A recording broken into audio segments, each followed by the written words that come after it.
The People's Choice. From Mason's Edition, over the hill, Grahamstown, Baintown, from everywhere they're coming. They're the People's Choice, the Saxon Superstars.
Hello? Who's in the morning?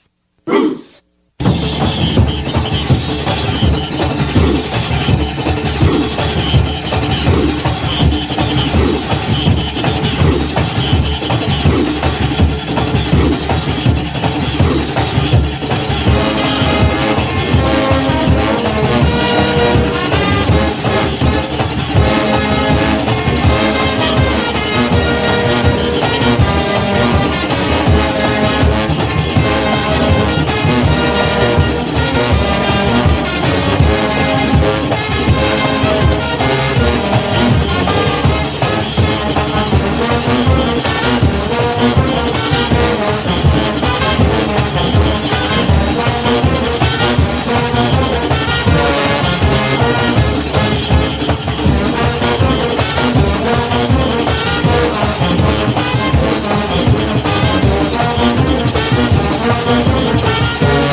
Yeah, yo, George, we're finishing.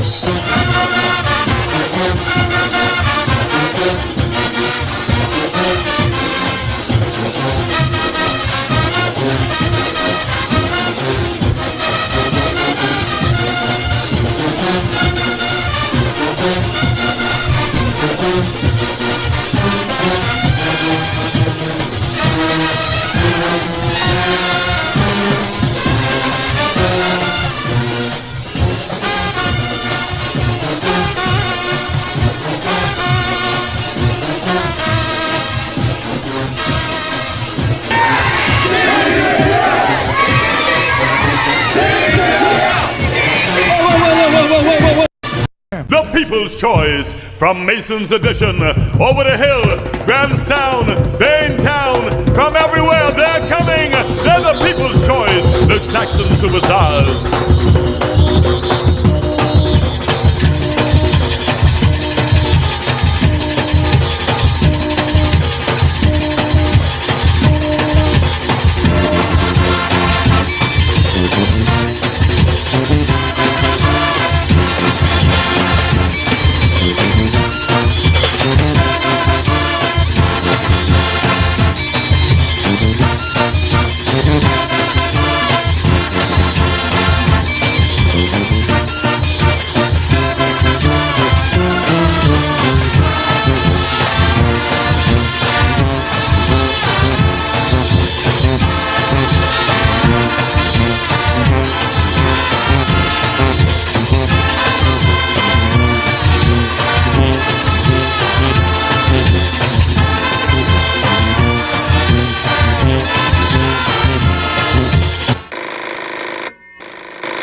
Hello? Who's in the morning?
Yeah, your George is finishing.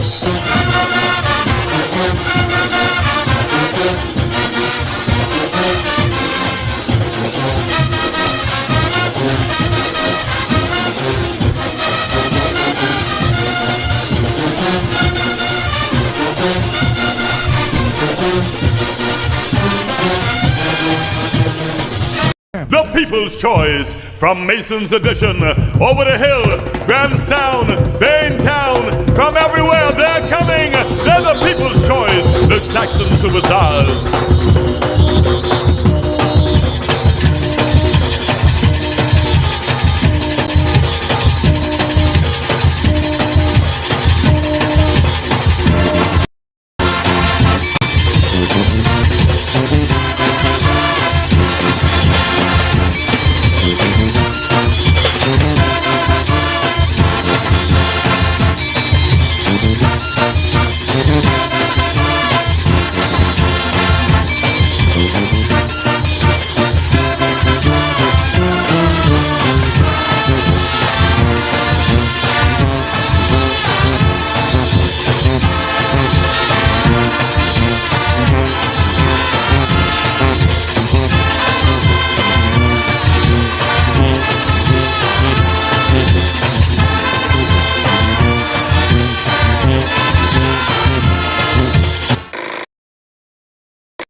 George, we're finishing.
Will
you be my light? When I cannot see,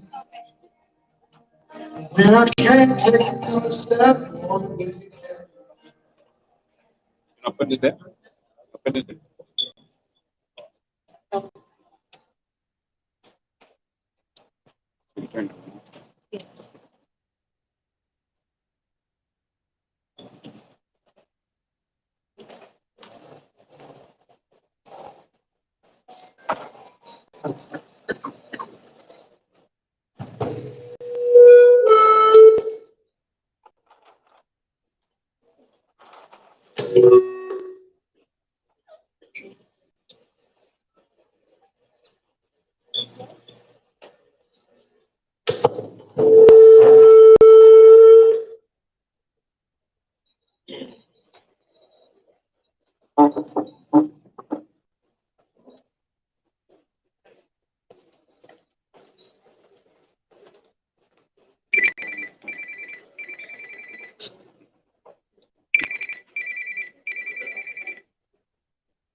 one, two, one, two, one, two.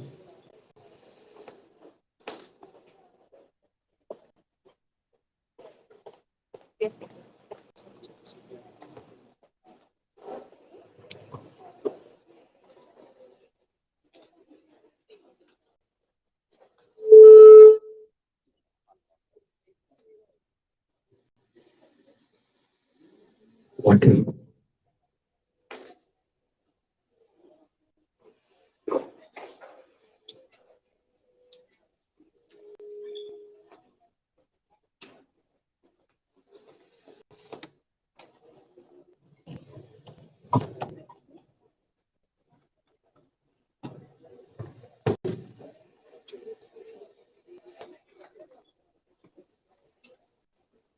Ready?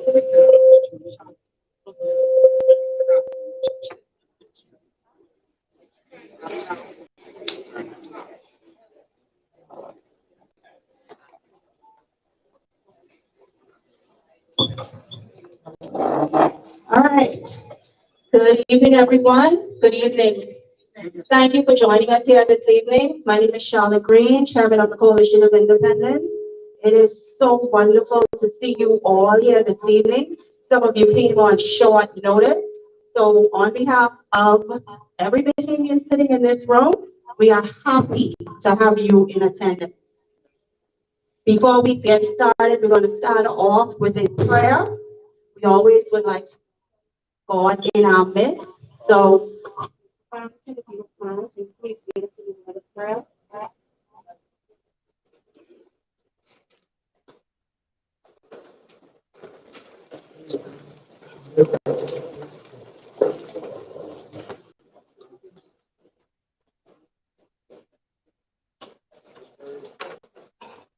Father in heaven, we are so appreciative of your grace and your mercies extended to us this hour.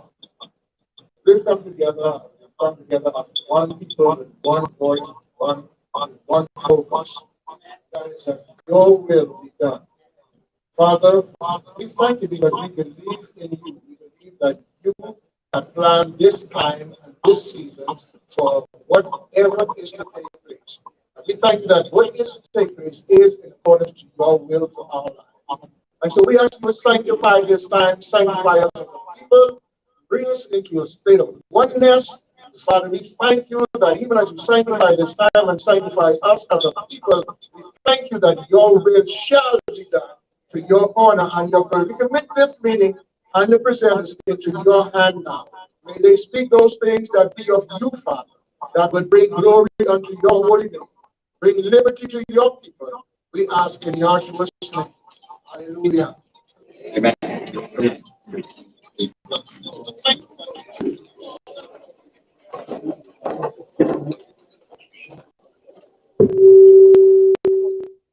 All right, we're going to ask Ms. Vanessa to lead us off in the singing of the national anthem. All about the hands.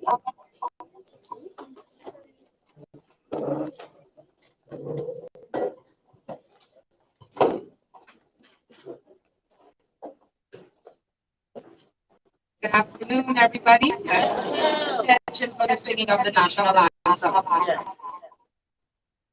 Lift up your head to the rising sun. March on to glory, your bright banners waving high. See how the world watch the manner of your bearing. Bless you excel through love and unity, pressing onwards, march together to a common loftier goal, steady onwards. Though the weather high and wide and treacherous show,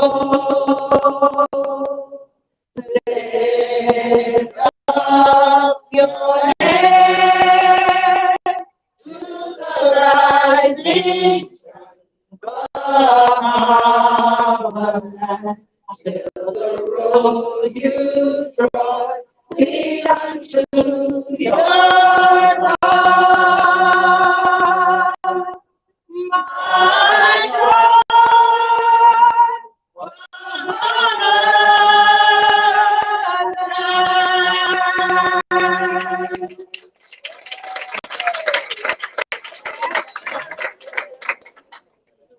I pledge my allegiance to the flag and to the bell of the Bahamians, for which it stands one people, united in love and service. Thank you. March on. One people united in love and service.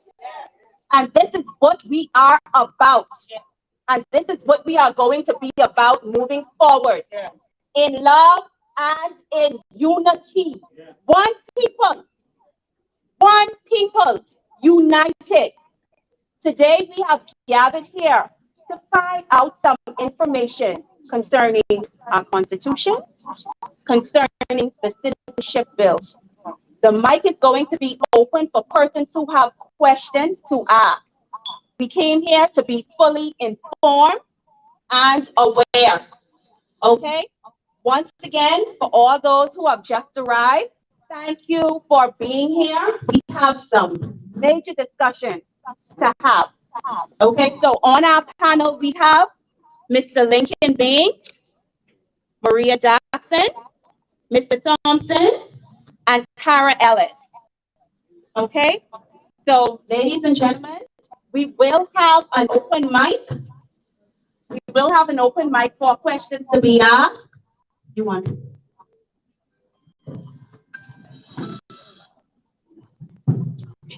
We will have an open mic for questions to be asked. So please do not be shy. We are here to be about the business of our country. Okay? Asking questions is not a sin. We are about the business of the Commonwealth of the Bahamas, and there are some things that we need to know. Okay? So first person we have up will be Miss Maria Jackson.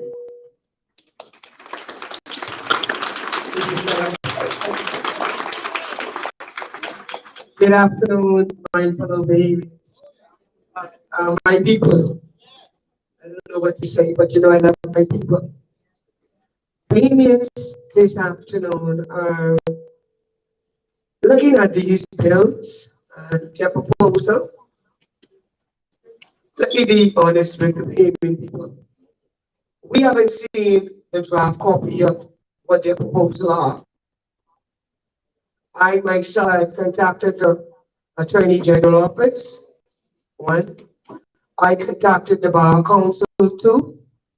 And I contacted the Law Commission. Because me, as a lawyer, I need to see where this new government head is. We, as the Bahamian people, have a right to know what is going to happen in our country and who they are going to let into this country. And I myself am not going to stand by and allow nobody to bring in any kind of people, shut things down our throat, and expect us as a Bahamian people to just accept it. Those days are over. They did it with my grandmother, my great-grandmother, and my mother. And they accepted those things. But thank God, he had some wisdom, and God is all supreme. And he gave me a Lincoln opportunity. Me and Lincoln have so much in common. Former police officer, studied law in London, so our eyes are open up. And the good thing about us is that we decided that we're going to work for the Bahamian people. We're not going to work for the white oligarchs. Because you know when you work for them, what has happened? You got to keep your mouth closed. Like my boss and the police force used to touch me. You can't talk about that. What? But this is a free country. This ain't the place. This ain't the time. Bahamians, even up to this day, I still get calls sometimes, you know. Don't touch certain things. This is a small country. They touch upon your livelihood for years. I say, you know, but God got this. And I want to tell the Bahamian people something after me. See, some of you all don't know about my struggles. And when I went to school, I used to tell them the story. So who was Johnson knows? Went to the same church. My last year of school, Bahamians, I cried because two subjects, they were failing me by 1 or 2 points. And I stood in that window. I said, God, I'm ready to go back home to my people and my family. What is going on? Bahamians, God had to stop me in my tracks. Every subject that I did, I studied to go work for the white man. You hear me? Yeah. All the sophisticated subjects I was in. The subjects that I'm specializing in now is the subjects I didn't like. I didn't like constitutional law. I didn't like family law. I didn't like government laws. When God get his hands on you, you could do. Amen. And I want to tell you like Christ, and God, why am I failing? He said, because you need to make me a promise. I said, God, if I need to make this promise, you need to tell me what this promise is. He said, you have to go back home to your people. You've got to represent the poor, the downtrodden, and the people who can't help themselves. Amen. And I put my hands up to God and I said, God, your will be done. And I said, the English, whatever I learned in London, when I come out of this earth, I want to leave everything with my Bahamian people. Y'all see, Carol? Next generation, the Joshua generation. Just what I'm all about. Chris, stand up. Next, research man. He's who I'm fighting for. This is my daughter, best friend. These who I'm fighting for. Bahamians, I want to tell you all something. This asylum bill. See, Lincoln is going to demolish this bill. I'm going to put some questions. Government. The new PLP government. Huh? Y'all was elected by the majority of the Bahamian people. Could you tell the Bahamian people why y'all want to bring in an asylum bill coming from countries that the population is 3 and 4 times the Bahamian population? I got a problem as a Bahamian. And why? Watch these 3 countries. Haiti, sorry, I'm gonna touch it. Huh? Jamaica and China. Huh? Why? You don't want us to bring in these people into our country and give them asylum. See, they have a lot of problems, you know. Their problem in their country is not our problem. Exactly. Understand? Amen. They believe in a different God than we believe in. Understand? When you come into my country, and you don't believe in my same God, I got a problem with you. And I said, I got a serious problem. I don't need you to come in here and contaminate with God bless the Bahamian people there. You see? This country belongs to the Bahamian people. I don't know if y'all understand what I'm saying. We are a unique set of people. And you see, we are God-chosen people. But we cannot let nobody come in this country and contaminate us. I got something to tell you all. You'll bring some of these people in here, God would sink this country like never before. Guess what? He preserved us for time like this. And we got to keep some stuff out of this country. Watch this, see? I realize now some of them born here, you know. I don't mind they born here, but you need to touch our mind too. And this is a God country, and we are God-fearing people. And I'm tired with these politicians going to our house. See? This is the people's house. We got some PLPs, acronym, DNA here. See their house, you know. It's the Bahamian people house.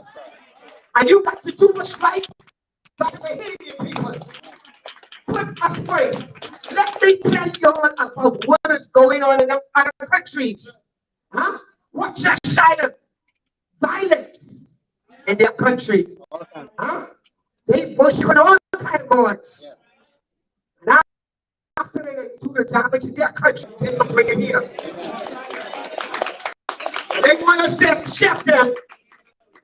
And this new PLP, come around with a tell you, oh, we gonna march on you, understand? We accept that in this country like never before. Understand? Oh, we gonna march on them this time. Huh? This is war time. See this bill? We gonna bring this bill. Huh? They can be going to Parliament and we can buy some of these bills and the people of Parliament. I'm tired. Huh? Huh? Who just shut down our folks and expect us to take it? Huh? Y'all can imagine. We don't even have 500,000 people here. Y'all watch this video, y'all do the math. How much people they get in other countries? You can imagine if we were to get 1 million of them asylum in this country. They'll take us over. And I want to tell the Bahamian people something. You see this new PLP? The citizen they will give up? No. Give them residency where they can't vote in our country. They don't want no part of what's going on in our country. We need to keep them in safe position. They don't have no voice in this country. I'm tired. Bahamians, like you know, tell you, see, I had a problem touching this, you know. But you know what I realized? I couldn't get anyone success. But God showed me something. You see, they keep me here illegal, you know. There were the people that come in here illegal. And they want us to ratify their illegalness to make it illegal. We can't have that. Let them stick to our residency. Because guess what? Y'all ain't come here the right way. Your parents ain't come here the right way. Your grandparents ain't come here the right way. So why we can give you citizenship to vote in our country to tell us what we should do? Unacceptable in this country. This is Bahamas. If you don't be the Bahamian people, the organic Bahamian people. You know what is killing us? You want to think they never say, they send more money out of this country than never before. They benefit from everything. And education. Everything. Your children are getting the best education of this country. You know what is happening? They living off us. They sucking us dry. When they get their papers, citizenship, they gave to America to make it much better. But we, the Bahamian people, the PLP, want us to stay here and take this. Oh, I'm ready to march. I'm ready to march. Give them residency, not citizenship. Let it be like it's been England and America. 10 years you wait for your citizenship. Prove to us that you love us. Prove to us you pay our taxes. Prove to us that you pay for these medical bills. I'm tired. We can't allow this to happen. So my fellow Bahamians, let me sit down. And guess what?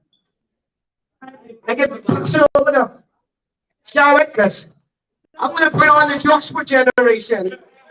And you see this legislature? I'm blow your mind with these Joshua generation, what they're coming up with. We are ready to prove them. Because they can take over this country in another couple of years. Good afternoon, my fellow Bahamians.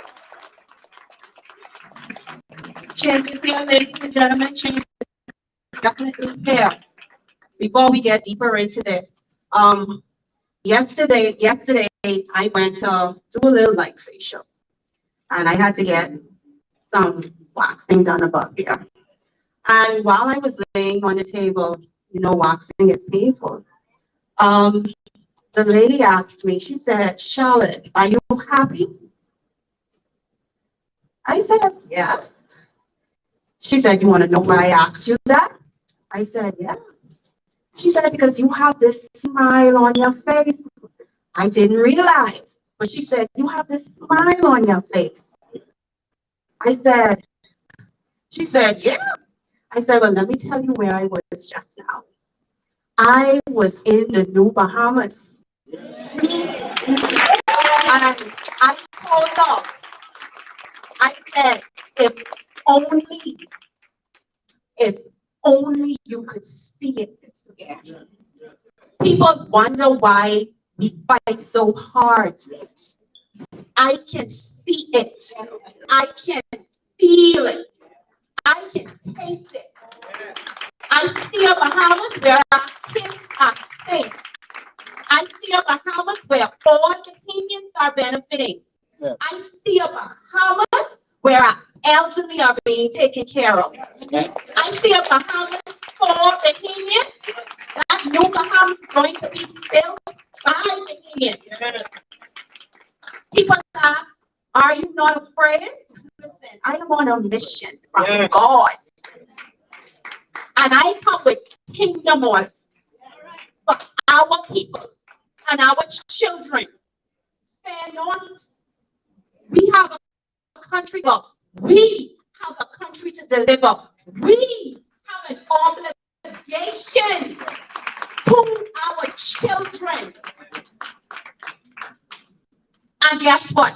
There are people who are fighting hard for this country. And if you're fighting and you're sacrificing, then you deserve what you're fighting for. Yes. So when I'm asking you, are you willing to fight, sacrifice for our future and the future of our children? Because if you can only see what I see, my God, everybody, I don't care if you're on your job, once that clarion call is made, it's right. Water. Remember we said the old tools will not work. You know what is one of the tools? Victimization. Yes. Victimization. That's one of the oldest tools used to subject people. One of the oldest tools used. Well, guess what? We're not fighting now and worrying about victimization. We have to worry about annihilation. They're trying to take our people out. Do not allow your job to hold you hostage for fighting for your country.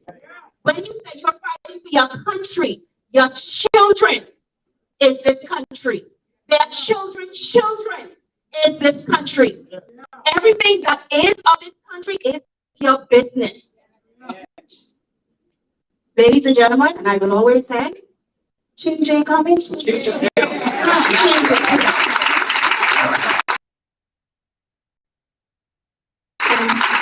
We're going to have Mr. Johnson on the Constitution, our rights, when it has been violated against.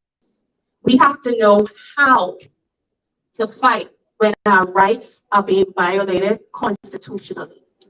Okay?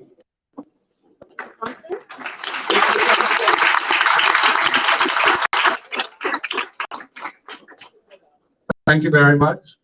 It's good to be here. I'm happy to see so many people out who are interested in the Constitution. In fact, I can tell you when I started out in 1971, started to look at constitutional law. In fact, people call me Mr. Constitution. The thing is, I take the Constitution very seriously. Now, it is true that most of our people, 95% plus, know little or nothing about the Constitution. The point is, I have a responsibility as young as I am to make sure that the Bahamian people understand that document. What I do is put it in simple, basic, fundamental language, strip it of all the legalese they have in it. You don't need to hear about that. You just want to know what is right and what is wrong, what is good and what is evil. Now, for those who heard my shows on radio, because I do a lot on radio, I always refer to Article 24.1. 24.1, the very last phrase of Article 24.1. The Bahamian people have a right to protect their interests. Do you have an interest in this country? Yes. And the Constitution says you have a right to protect it. You don't have to ask any police officer. You don't have to ask any government. You don't have to ask anybody. It has been entrenched in your Constitution, July 10, 1973, and it says very plainly, no man, woman, or child shall ever be slave or bondsman to anyone. That's right. That's in your Constitution. But do we have people today who are slaves and bondsmen? Yes. Do we have people who are trying to keep us in that kind of mold? Well, it's unconstitutional. Anyone who does it. Now, I've been listening to some things that have been coming over. I've got to get an Attorney General's office too. But I have not yet gotten the information that I want. That's right. But I keep my ears open. I hear a lot of foolish talk coming from that office. Yes. I listen to what people say, and Bahamians, let me just say this to you. Allow people to express their views, their ideas, their opinions about the Constitution. If somebody has a view contrary to yours, don't get vexed with them. See, a fellow like me, I just smile when I hear them talk crap. Because I know many people, the average Bahamian, see, my job is to get to the average Bahamian, you know. All I need 150, 200,000 of them, and I'm straight. The thing is that the average Bahamian is the one we have to have with us to be successful into the new Bahamians. Yeah. There are those who will oppose you. And that's expected. The enemy will continue to oppose you. But you have a right to fight. And so anytime when you talk about changing, you have to be well organized. Now we have problems in our community. People don't like this one, don't like that one. So let me tell you something. I got some friends, husband and wife, none of them tell me they were married. You know. But I'm very friendly with the wife and very friendly with the husband. And when I come to find out, I say, well, you ain't tell me nothing now. But nobody tells you anything. So you have to know how to behave yourself. So you don't get into their personal life, but you get into the business of getting people to understand the Constitution of the Commonwealth of Bahamians. Yes. That is what is important. So we have to bring our people together to understand this most valuable document. I always say to people, it's your salvation document. Look at what those who've had the opportunity to govern this country. And I want you to go and check it for yourself, because I've done my check. I have not seen any evidence where they have told you and me that they're going to govern according to the Constitution. They write some things on one paper. Yes. And tomorrow they change it. Yes. You don't have about it. Then the man to talk about you ain't got enough sense to make a decision on a constitutional issue. They got to make it for you. That is honor insulting and derogatory coming from a minister of the government. I was highly offended over that. But we can deal with that. We have to deal with it. We cannot allow a government or an administration to just walk on you and think because they got elected, they could throw anything in your bill. That's right. That's not right. You have a job to make sure that whoever is elected goes according to the Constitution of the Commonwealth of Bahamians. That is paramount and important. The Constitution talks about national commitment to some things. It is the duty of the government of the Bahamas to make sure that those things, that national commitment to unity, national commitment to self-discipline. See the kind of crime baby have today. First, self-discipline. I don't know of any administration who has gone on a nationwide campaign on self-discipline. I don't know of any. You know of any? I haven't heard of any. As young as I am, I hear. But the thing is, since they haven't done it, it takes you and me to do it. That's right. We talked about the younger generation. We got to have the young people. They have tremendous talent and ability. Yes. They can do something but young people like me. We have to bring them in. That's important, Bahamians. Yes. They have a contribution to make to the Commonwealth of the Bahamas. We can't keep giving away to those people out there. Mr. Jackson spoke about those people who want to come here. They like what we have. They don't care about us. They never did. We are a nation under God. Thank you. Not their God, not the dragon God, Thank you. not the voodoo God, not the amount of funny things they have out there. And they want to bring some practices into this country, some Yes. fellas snooping around the doors, to bring some wild practices that are not godly, that are not Christian, that don't have any Christian values. We have standard things, Thank you very much. and it's entrenched in our Constitution. And we have a duty to make sure whoever is running this place goes according to what's in that document. And so it's important that you get to know it, talk to your friends, communicate with them, be friendly with them, don't get personal with them now. I've been doing it for more than 50 years. And it's always worked. And everywhere I go, people want to talk about the Constitution. Everybody wants to know about the Constitution. I am so delighted to see that the interest has surged enormously over the past several years. But there was a time nobody was checking for no document. Wasn't checking for no Constitution. One man told me, said, I just paper. I said, you stay right there. So even though a government may do some stupid, foolish thing, your Constitution stands. It is always right. The Constitution of the Commonwealth of Bahamas is always right. It is never, ever wrong. Now, people may have their interpretation. They have their views. What's wrong with that? I told someone the other day, a judge on a bench made a decision. It was unconstitutional. My sister peppered me with all kinds of questions. And I studied the document. And I went publicly with it.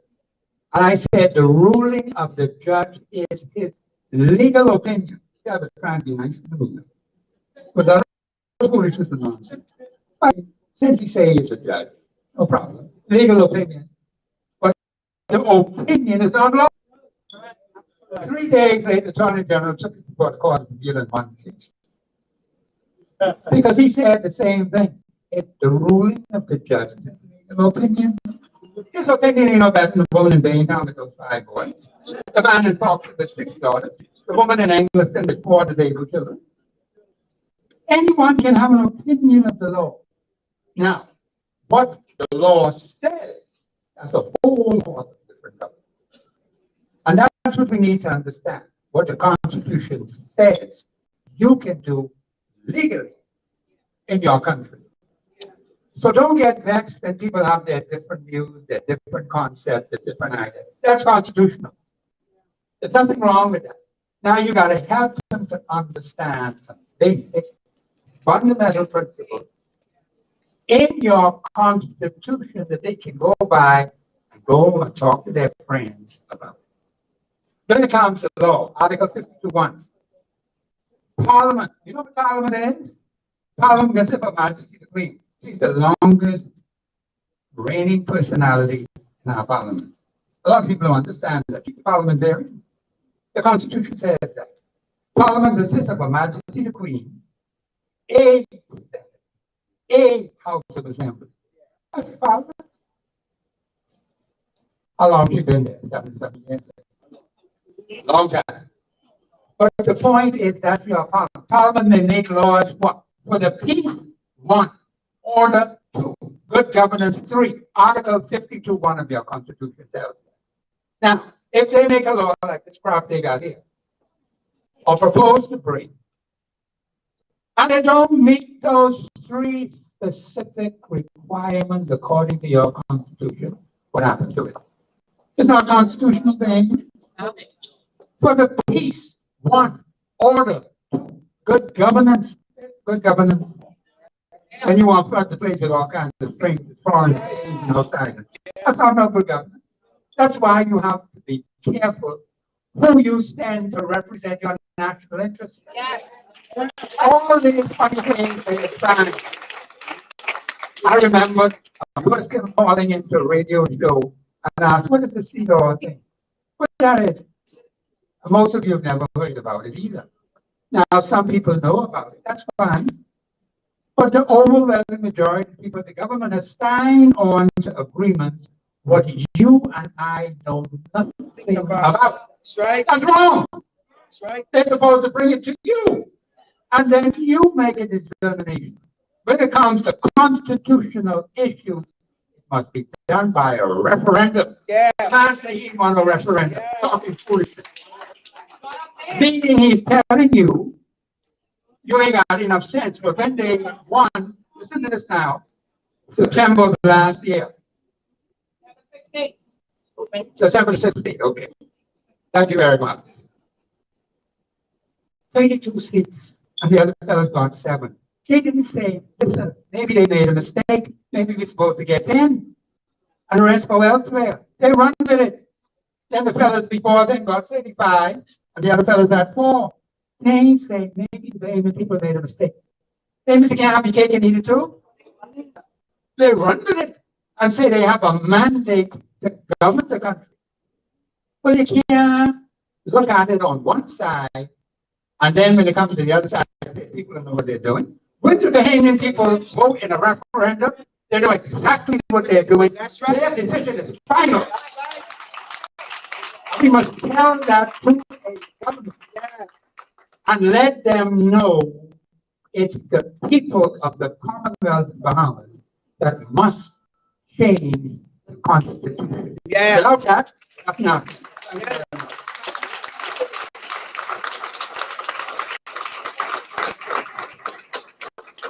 Thank you very much, Mr. Thompson.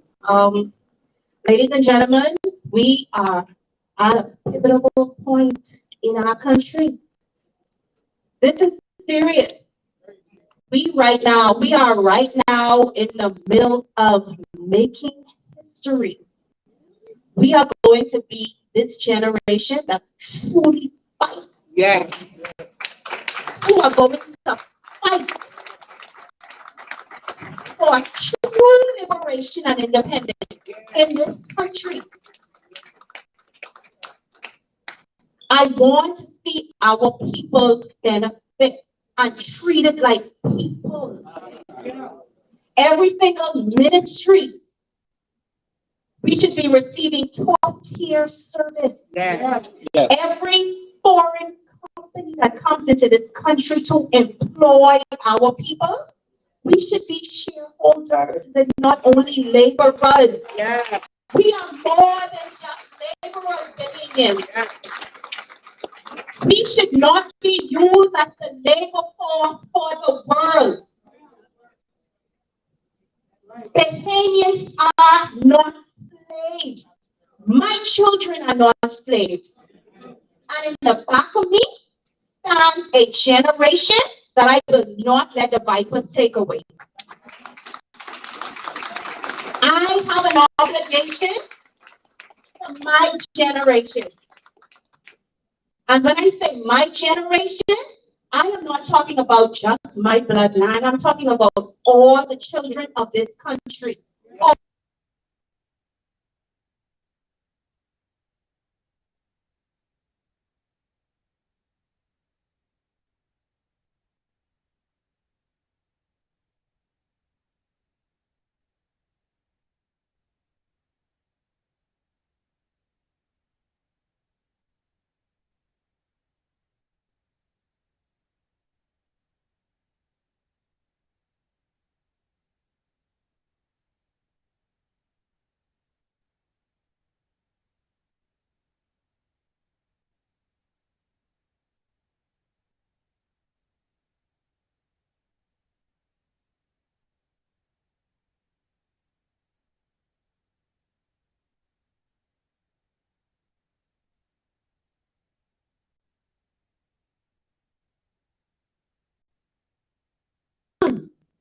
one child and that's it, they done.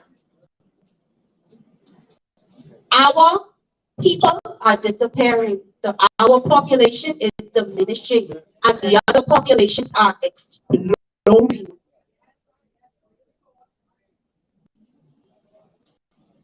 We are being silently annihilated, and a lot of people are still sleeping. If we don't do something right now, if we don't do something right now, and I have to be blunt when I say this, if we don't fight this fight now, our children will not be able to fight the fight that is going to come. We don't want that for them because they will be outnumbered. We do not want that for them. It is our obligation to our children to preserve a country for them to grow up and to fight for a country, to cultivate. Right now, I feel like we are the last Mohicans. Because after us, who will stand and fight boldly?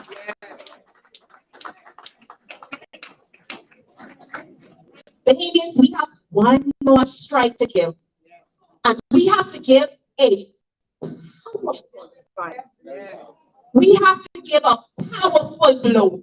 We have one more fight left. Let me tell you something. Division is a serious thing.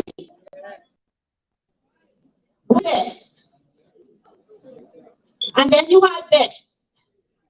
And then you have this. Trust me, this represents something. I just want to draw a point.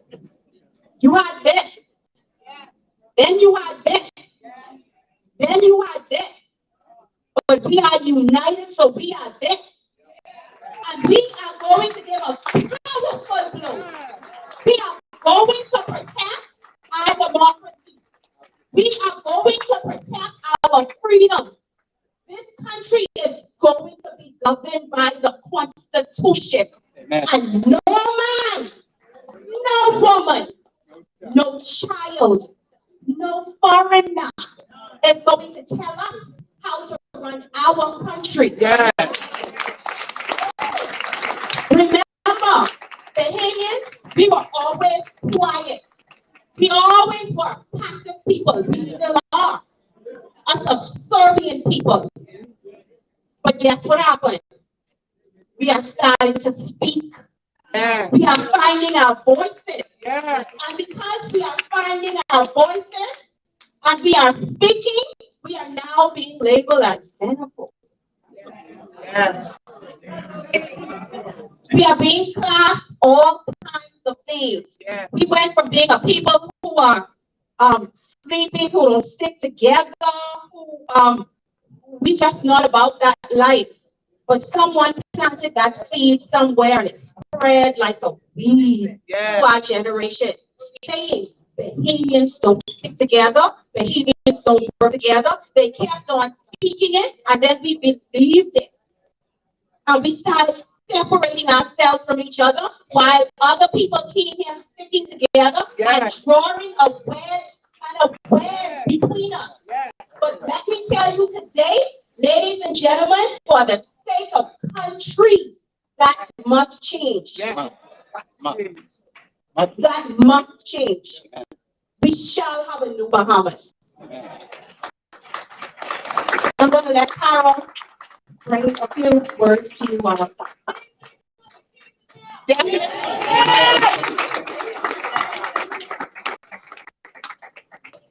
Good afternoon, Bahamas. We, the Bahamian people, are being faced with major problems in these troubling times. But the one with the most risk at this time is an identity crisis. On the 12th of August, 2022, Attorney General Ryan Pindo had the testicular fortitude to not only tell Bahamian people that a passport Bahamian was going to be redefined by this administration, but to also, in essence, call us, the Bahamian people, dumb and incapable of making the right decision when voting in national referendums, as my dear friend, Mr. Constitution, identified. Yeah. I am so happy that you said. Amen. According to the Tribune article, Wrong results. Attorney General says no to third referendum. Ryan Pinder was quoted as saying, look at what happens in referendums. He said, when asked about referendums, a lot of the time, the right thing doesn't get done. We are about governing for the right thing. We will do it and do what is correct. And the judgment in this instance is that we go by legislation. And that's just my opinion. That's all. I have detractors in that opinion, he said. And I have people with contrary opinions. That's fine too, he said. Everybody is entitled to their opinion, but that is the opinion and my recommendation to the Prime Minister. This and former administrations, this isn't the first time that they tried to change who is a citizen inside of the Bahamas and how it is done. This and former administrations have tried to use the Bahamas Nationality Act in order to change this. But do you realize that this defines who are the inheritors and beneficiaries of our nation? Yeah. According to the Constitution, you, the Bahamian people, you are the partakers and beneficiaries of the Bahamas.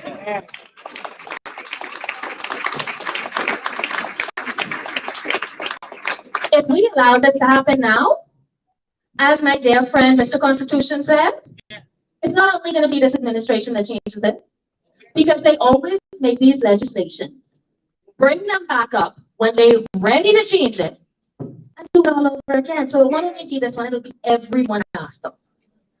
So this would allow politicians to choose who they want to be accountable to and what demographic suits their political bias. Are we going to allow that behavior? We cannot give this ultimate power to the small group of people inside of the House. This is the most blatant display of dictatorship and oppression in our nation since emancipation and majority rule. So I have some questions for the man that said all of this about us, the Bahamian people, the Attorney General Ryan Pinder. Number one, if we claim to be a democratic nation, how can you isolate the demographic? It's literally in the name, democratic.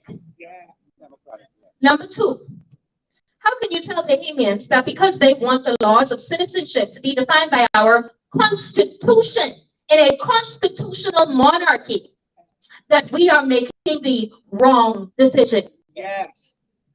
And number three, if we look at our nation for what it is, a constitutional monarch, how can you make laws that would essentially amend the Constitution without even so much consulting the Queen if you're going to ignore the people? Yes.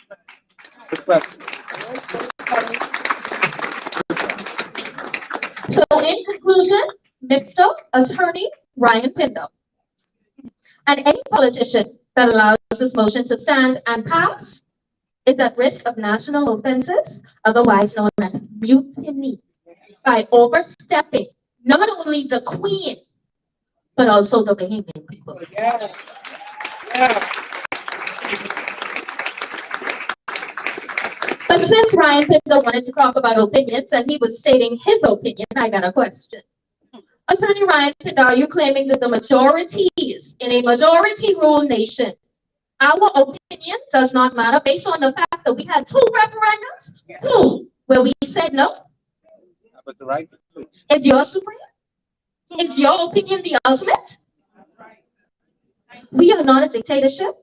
And I am personally appalled to see that this administration is seeking to continue the legacy of the former administration, Prime Minister Hubert Alexander Minnis. That's right. They are attempting to use their power to give the Bahamian people, essentially ignoring their and crushing their majority rule. That guess what? Since this is the PLP that is currently in power. Wasn't it Solomon Pinley that fought for this majority rule? Thank you, Bahamas.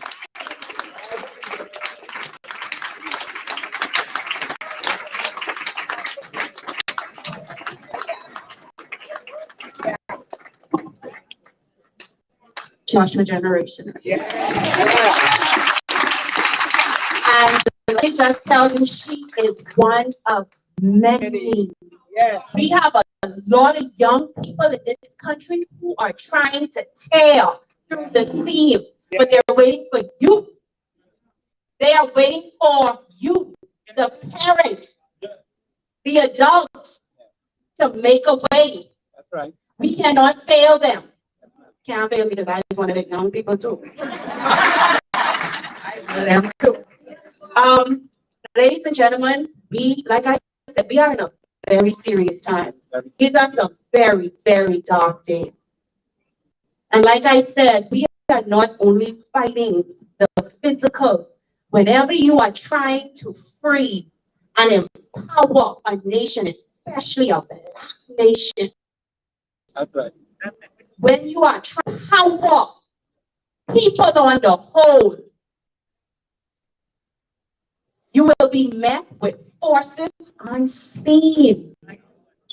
You have to come prayed up. We're not only fighting the physical. There are some forces that you can see. We are being attacked on all fronts. And this battle is not for the weak. And I must say, to our women, I applaud you. Yes. To our men, thank you for being the backbone. Thank you for being the backbone. We cannot do nothing without you.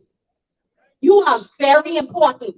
And we can see the enemy attacking our men in their families, on the job, in the streets, everywhere. We must continue praying for our men. They are our protectors.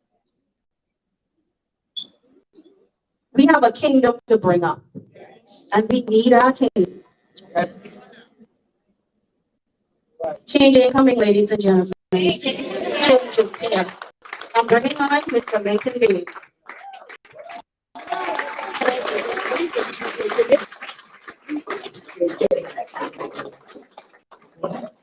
Ladies and gentlemen, I want y'all to stand to your feet for me. Before I proceed, I want y'all to raise your hands to God because y'all know my leader was in the hospital. And God is a deliverer. And who God kept is well kept. And I want y'all to just thank God for bringing him back home safe to the Bahamian people. That's all, you know. Just clap and thank God for bringing him back home safe to the Bahamian people. Bahamians, before I proceed, I got Bishop Simeon Hall sitting in this place. And I wanted to stand up, the man of God. Bishop Hall, could you please stand up? I got to walk towards this man. I used to go to Pittsburgh, and this man used to beat me. He used to beat me. He saw something in me that I didn't see in myself. And Mr. Hall, this afternoon, he made you was bigger than this. But I want to tell you, I appreciate you for what you did for this country, and for what you did in this organization. And I want to thank you for coming here, to listening, to prove your students, because they can make the joint better too. I don't know if you know that. But guess what? Y'all understand this, y'all trained some real soldiers. You understand? I'm not a product, even though you used to be me every week. But God is good. And I want to tell you, let me give you a hug, sir. Oh yeah. Ladies and gentlemen, I got to bring him. They talk everything about him. And they tell me all kinds of things about him. But this is a man, he got the Bahamian people interest. Let me tell you about him. What some people don't know, when I call him, he'd be sick and out and down and out. I said, the Bahamian people need your help. Trust me, he helped more PLPs. They crucify us. He never ever said anything. He came to the Bahamian people rescue. And so it gives me a pleasure this afternoon to present my leader. And you see, our leader. Yes. Huh? It's the Lincoln. Huh? All of us were police officers together. So he knows it is to fight to be a warrior. And I told God something. As long as Lincoln being for the Bahamian people, I will stand by him. But if he turn me back on the Bahamian people, I gotta turn my back on him. And I know he ain't gonna turn his back on the Bahamian people. So this afternoon, let me bring on my leader. Our leader. Excuse me. Lincoln Bean, is a pleasure to have you back home. And I want you to speak to the Bahamian people like never before. I want you to clap your hands to bring on our leader this afternoon.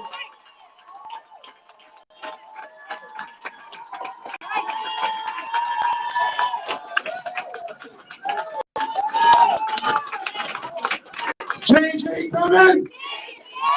JJ coming!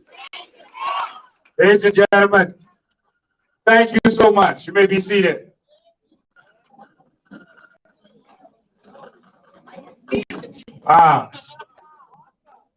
Ladies and gentlemen, someone can fix that camera for me right there. Put it down a little bit. Ladies and gentlemen, 4 days ago, I had the awesome opportunity to spend the night in the hospital for the first time. It was just a little bit more. It was extremely interesting. But when you have these kind of incidents in your life, it's a wake-up call. That life is short, and you got to do what you got to do, and you got to do it now. You got to do that. Before I say what I have to say, I also want to give homage to a man who taught me all the big words I know. But he taught me half, and Charles Sanders taught me that half. But Charles Sanders beat me if I could pronounce him right. But sitting in the audience is Dr. Simeon Hall. He beat me more than my daddy beat me. So he has beat the people on the majority of the people in this panel. But for the good. Because foolishness is in the heart of a child, and the rod of correction drives it away from them. And so I want to thank you for your contribution to all of our lives. So if anyone has an issue with me, blame him. He treated me. So thank you, Bishop Hall. I just want to say that I went to the States because I had a family emergency. I had to deal with another family member who had some medical issues. I never thought that I would be in the situation that I was in. And I was on the phone at about 11 o'clock with Miss Green, actually. And she says all she knows is that I went blank and the phone went blank. All I remember is being on the phone in the middle of a conversation, and I blinked, opened my eyes, and I heard the phone ringing. And I was kind of confused. I didn't know what was going on. I just heard the phone ringing, but I was just on the phone. And so I answered the phone, and it was Miss Green on that line, panicking, wondering what had happened. And I looked at my missed calls, and her, Maria, and half of Nassau was out looking for me, and they was getting ready to send Basra to the Defense Force, and and Biden and Putin and everybody. And they said they didn't know what happened to me, because that's very strange. I answer my phone all hours of the night because Bahamians are going through trouble all hours of the night. I can't turn my phone off. People tell me to turn my phone off, but I can't. Because when someone is going through something, you know, one there to help them, I got to be there. I'm not looking for reward on this side. I'm not looking for praise on this side. I know my reward is coming on the other side. But I had to take my son to the doctor. And so as I got up and I was talking to them, I started to feel pain in my hand and the tingless and the pins and needles and that kind of stuff. But I wasn't important. My son had to go to the doctor, and if he missed that appointment, he would have to wait a long time to get another one, and that was happening. So I ignored everything and went to the doctor with my son. Afterwards, I told my son's mother what was going on. She is a nurse, and she specializes in that area, the heart. And she said, that is symptoms of heart attack or stroke. Why didn't you tell me something? And I said, well, this was more important. And she said, we have to rush you to the hospital now because hours had passed. But God was with me. And so I went to the hospital. She rushed me to the hospital. I went to the hospital, and I had an experience at the hospital that was mind-blowing. You know, I'm from the Bahamas. And I used to, you know, being treated rough sometimes in the hospital, or being ignored sometimes, and you know, you know, but I've never really had to get treatment for a sickness. I got injured a couple of times, but I've been to the hospital with a lot of people. When people call me, I come, you know, I'm there with them, and so I've seen the experiences that people have gone through. Let me tell you something. Within minutes, and when I say minutes, I mean minutes. The doctors, plural, several, had come out, seen me. I'd done an ECG immediately. They took me straight to do a chest X-ray immediately. I did my labs. They did all of my labs just like that immediately. And I had a CAT scan.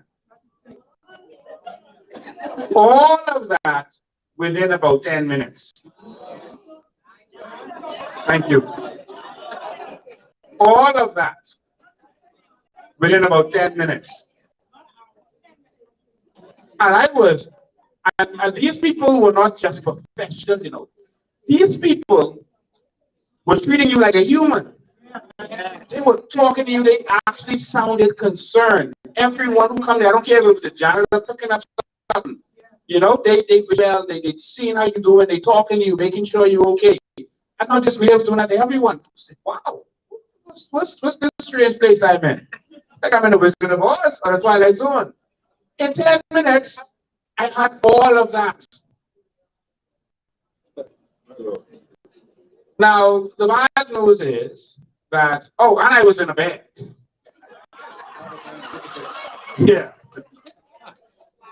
Now, the bad news is that the ECGs came out abnormal in the test and everything, and so I seem to have had a major issue. And the doctors were extremely concerned. And they started talking to me about how I'm going to have to stay in the hospital. And well, me, how long? I got a flight to catch. Boss, I got to go fight for my country. He said, you're going to be fighting for the country this weekend. That's what you think. Right. And so everything was bad. By the next morning, they did tests. They continuously did tests. Continuously did tests. But by the next morning, they did a heart CT scan. It's called a CTA. They did more tests and they did more things. By the next day,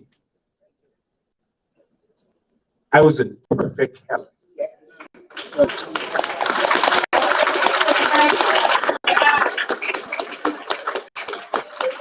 The doctors were puzzled. There was no sign of anything that they had seen the day before. In fact, a whole team of doctors came in there to see me because it didn't make sense. And when I say a team, I'm talking about the 15 doctors came in that little room to see me standing around as they questioned me because nothing made sense. As it didn't make sense to you, but I was born 45 years ago. to attend a meeting that's happening on Sunday. We're gonna do stop that.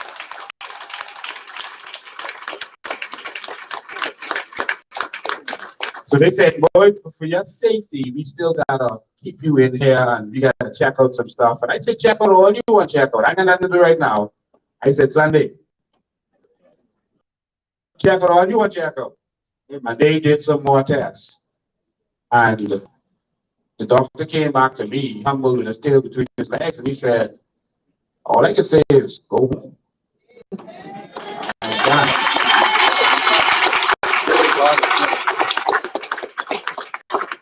And so there are many people who don't believe in God. My belief in God has nothing to do with the Bible.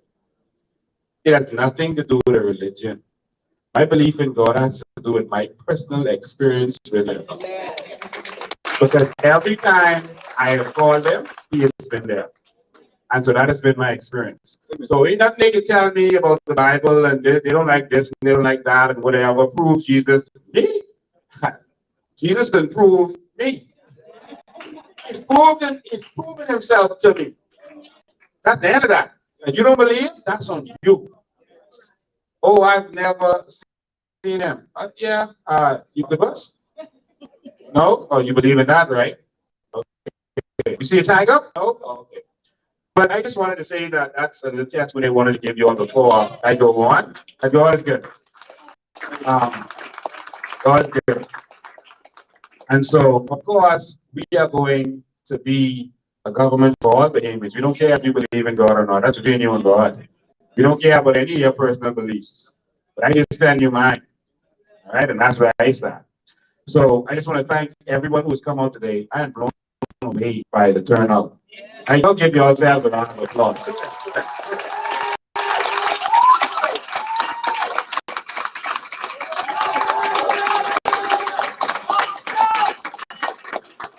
The standing room only is overflow. I am proud of all of you Bahamians. Now, you know, government trolls, etc., political trolls like to say, I like to get people emotional and that kind of stuff. But that's not really what I'm about. So guess what today? You're going to get emotional, but not because of any gaslighting, not because of emotionalism.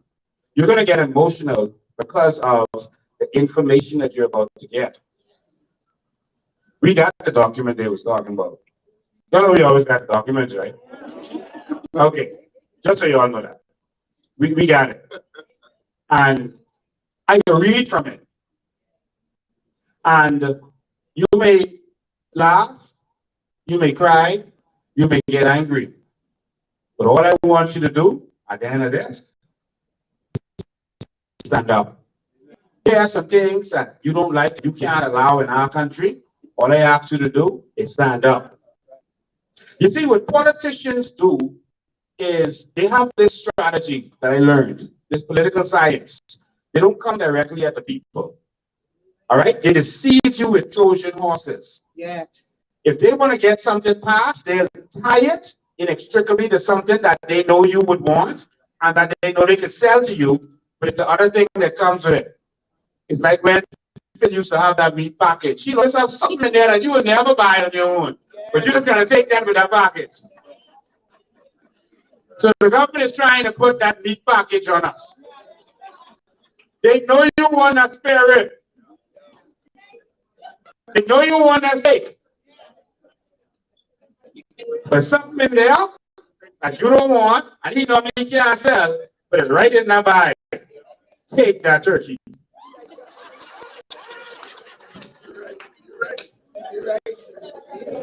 And so that's the purpose of this bill that they're trying to pass. I don't want you to be deceived. You will spend the next hour with me reading the bill. Because they deceive our people by putting stuff in writing. Because they know you all want to sit down and hear what's in writing. You all will go get anything. That's what you all want. But I want you all to get a full understanding. And our mission from the beginning has been about educating the people. Because it's one thing they fear more than anything else.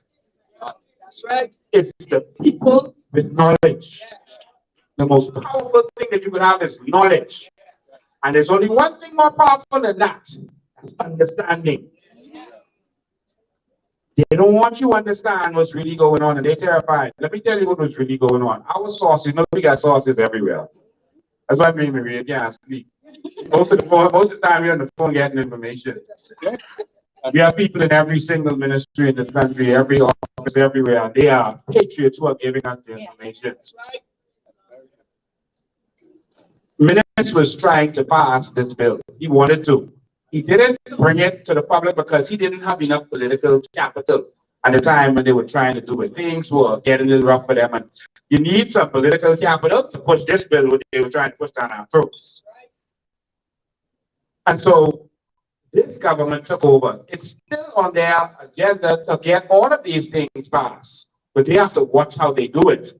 They have to be careful. They see how the Bahamian people turn on minutes, and they don't want that to happen to them so early. But they still have pressure to pass all of these things that you're about to. But now what they're doing is they are saying that what they're going to do is they're going to boil a frog. Anyone ever heard how you boil a frog? You just keep turn it up gradually, and the frog will sit right there and not even notice that the water is getting hotter and hotter until he will sit right there and die. And that's what's been happening to you. They've been boiling us for almost 50 years. And we've just been taking it, and everything that could benefit us, they push it down the road, You got your freedom of information out here? No. You ain't getting it. That's right. Kick it down the road. You got your sovereign wealth fund here? It's not getting it. Kick it down the road.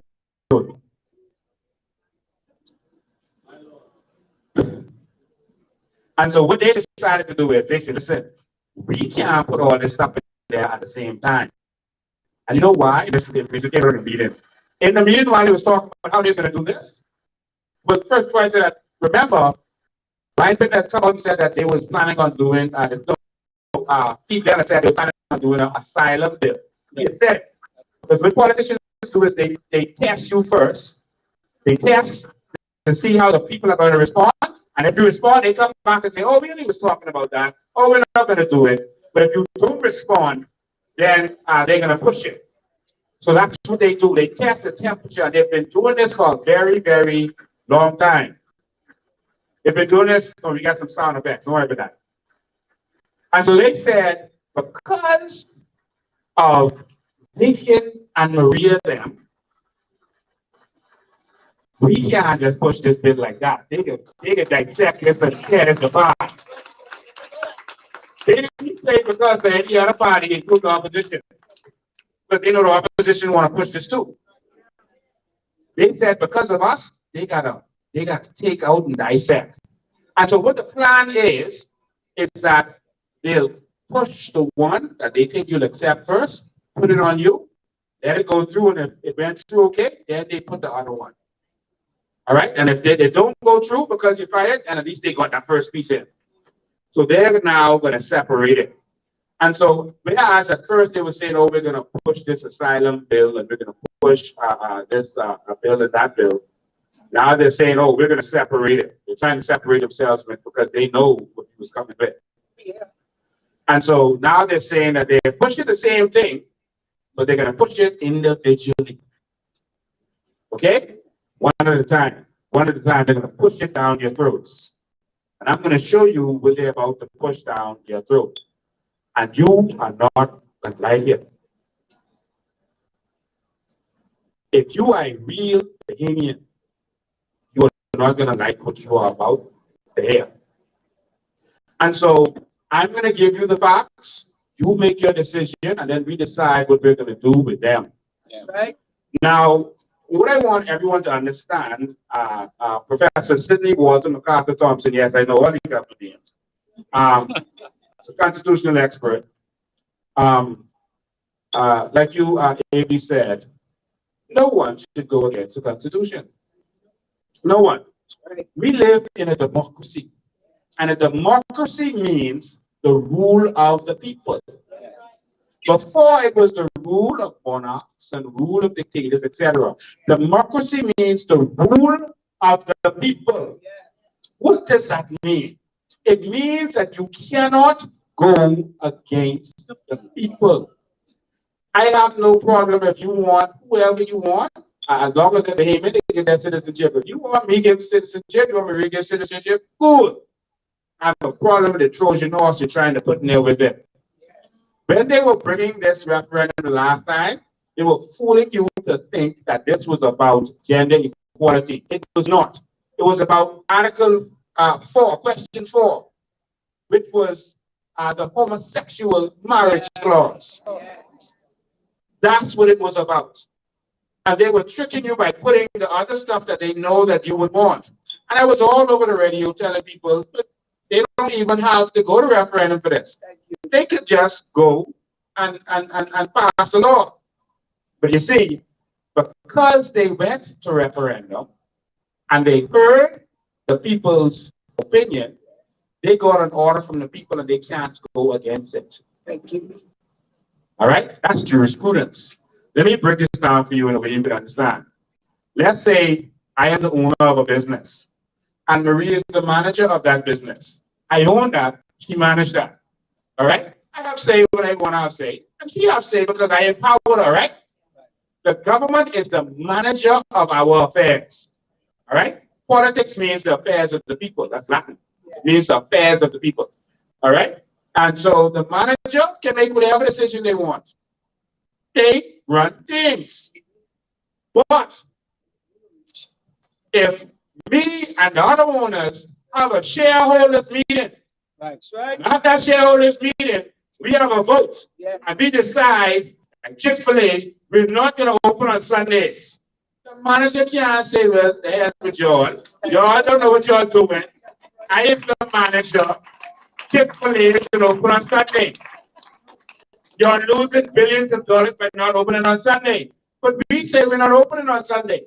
Now, if you never got the instruction from us, that's different. But we did not do referendums. That's right. And so it is going to, and we said no. That's right. Some of us said hell no. That's right. And so based on that, you can't go against the people. Now, if you never had asked us, that's a different story. And that's one of the reasons with the lottery bill that they wanted to pass, they went and changed the law to allow an opinion poll. Yeah.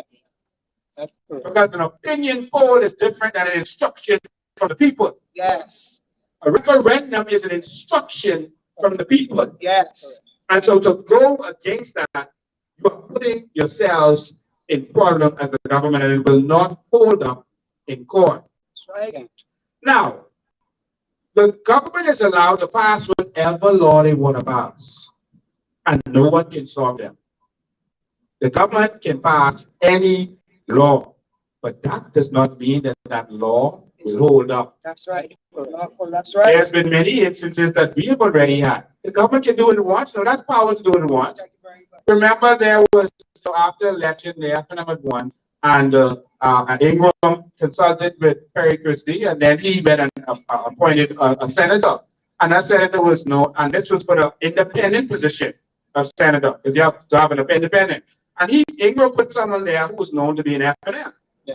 And Perry Christie was like, no, you can't put an FNM there, you need an independent there. And Ingram was like, all the Constitution says is that I have to consult with you, doesn't say I have to do what you say. Right. There's the law, and then there's the spirit of the law. And so when it went to court, the court told Ingram, you don't know what you're talking about.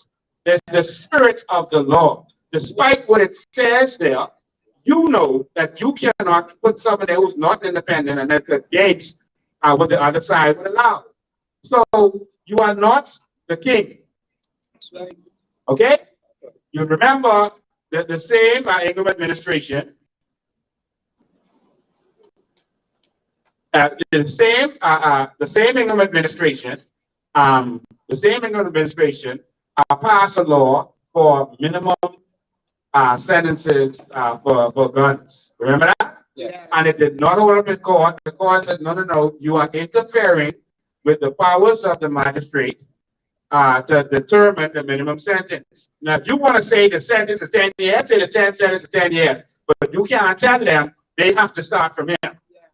And so even though he had put that law in place, the court said every time it went before the court threw it out. Threw it out. Even though the law said that, the court threw it out every time. Huh? Because there's the executive, the parliament, judiciary. Yeah. All right? Legislation and judiciary. And the judiciary is the defenders of the Constitution. Yes. The judiciary is more powerful than the king. It is the judiciary that held back King James and told him, you don't have all power. Told him Parliament got the power now. The judiciary was able to do that. And that's when power came from the king. Yeah. And it went to Parliament not because of who they are, but because they represent the people. Because the crown really represents the people. I hope you're learning something. And so this is the difference. Remember, they had the roadworks. They didn't consult with nobody. And the court said, no, you got to consult with people. Yeah. For them. You work for the people. Yeah. You are a manager. Stop forgetting your role. You can't come to the people and say, we can do what we want and you all can go to hell. That is not working law. And it will not stand up. That is why whenever people come out to the square in large numbers and say the government got to go, the government has to step down. Oh, yes. You see it happen all over the world. Probably the only country where that doesn't happen is here in the Bahamians. Because they have us so politically divided. And we ain't gonna go, that's our government. No, if the people come out, they can step down. I'm gonna let, I need some power for this. Someone help me with that. Actually in Haiti last year, 1 year ago in Haiti, the president at the time was trying to pass a constitutional referendum. They were going to mess with the Constitution for their purposes. That's what the president was trying to do. The people came on the streets in large numbers, right in Haiti, last year. And let me tell you something. That president didn't even survive the year.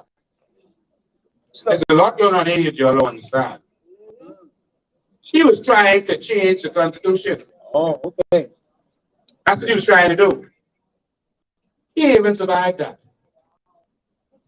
They were trying to change gas prices at one time. Yeah, I remember that one. Then people go on the street and say, no, that day, like, gas ain't going up. Can you imagine that? When they babies and have that kind of nerve. We just say, oh, but you gotta pay it. Them people say you gotta pay it, you gotta pay it. They said, no. We can tell you what the gas prices could be. So I'm going to go into this act and I'm going to let you hear the diabolical stuff they're trying to throw down our throats. But before I go into this, I just want to let you hear from Bishop. He's been sitting here for a while. I want you to hear from him. He got to go. I want to give him the respect of letting him speak and say something. Bishop Simeon Hall, you may have the floor.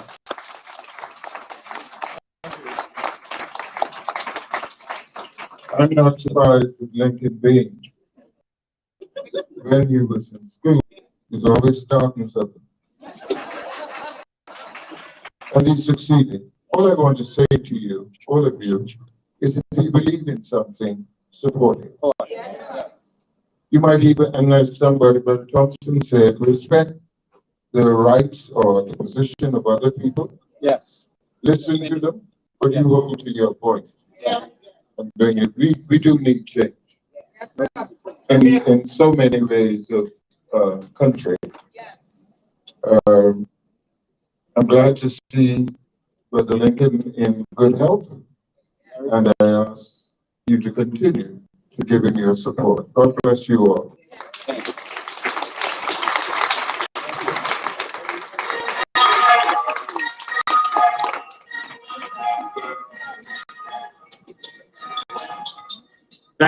Thank you so much, Bishop. Thank you for your support and for those kind words.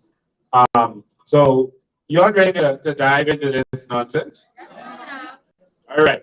You see, some people said from last week, oh, we need to go and hit the streets. No, you got to know what you're hitting the streets for. See, when I come out, I know why I'm coming out, and I know I right. And that's why they can never challenge me. I've been doing this over 20 years, and not once were they ever able to challenge a word that has come out of my mouth or any action that I've done. Never once have they been able to do that. So today, I'm calling on Bahamians to educate yourselves. And so we are going to educate ourselves. First and foremost, the government was actually in the process of passing an act. It was a diabolical act. This is what Minister wanted to do. You heard him come out saying he was going to do the same thing. This is what he was going to do. But this government is dissecting it. They're going to try to push it on you piece, piece. The hope you just accept this stuff being pushed down your throat. And so the government was going to pass the Nationality Immigration and Asylum Act nonsense that they didn't get a chance to push through. The purpose of this act is stated in section 122 of this act, all right? And the act, I think it's on our website right now. And so if you want to follow me on your devices, if you have internet, you'll be able to do that. Let me just make a double check, make sure it's actually on our website. It should be there. Just make sure it's there for y'all. And then you'll be able to just follow on your devices. And you can go to the page on our website that says COI TV. It wasn't there a minute ago. It should be there now. What's happening here?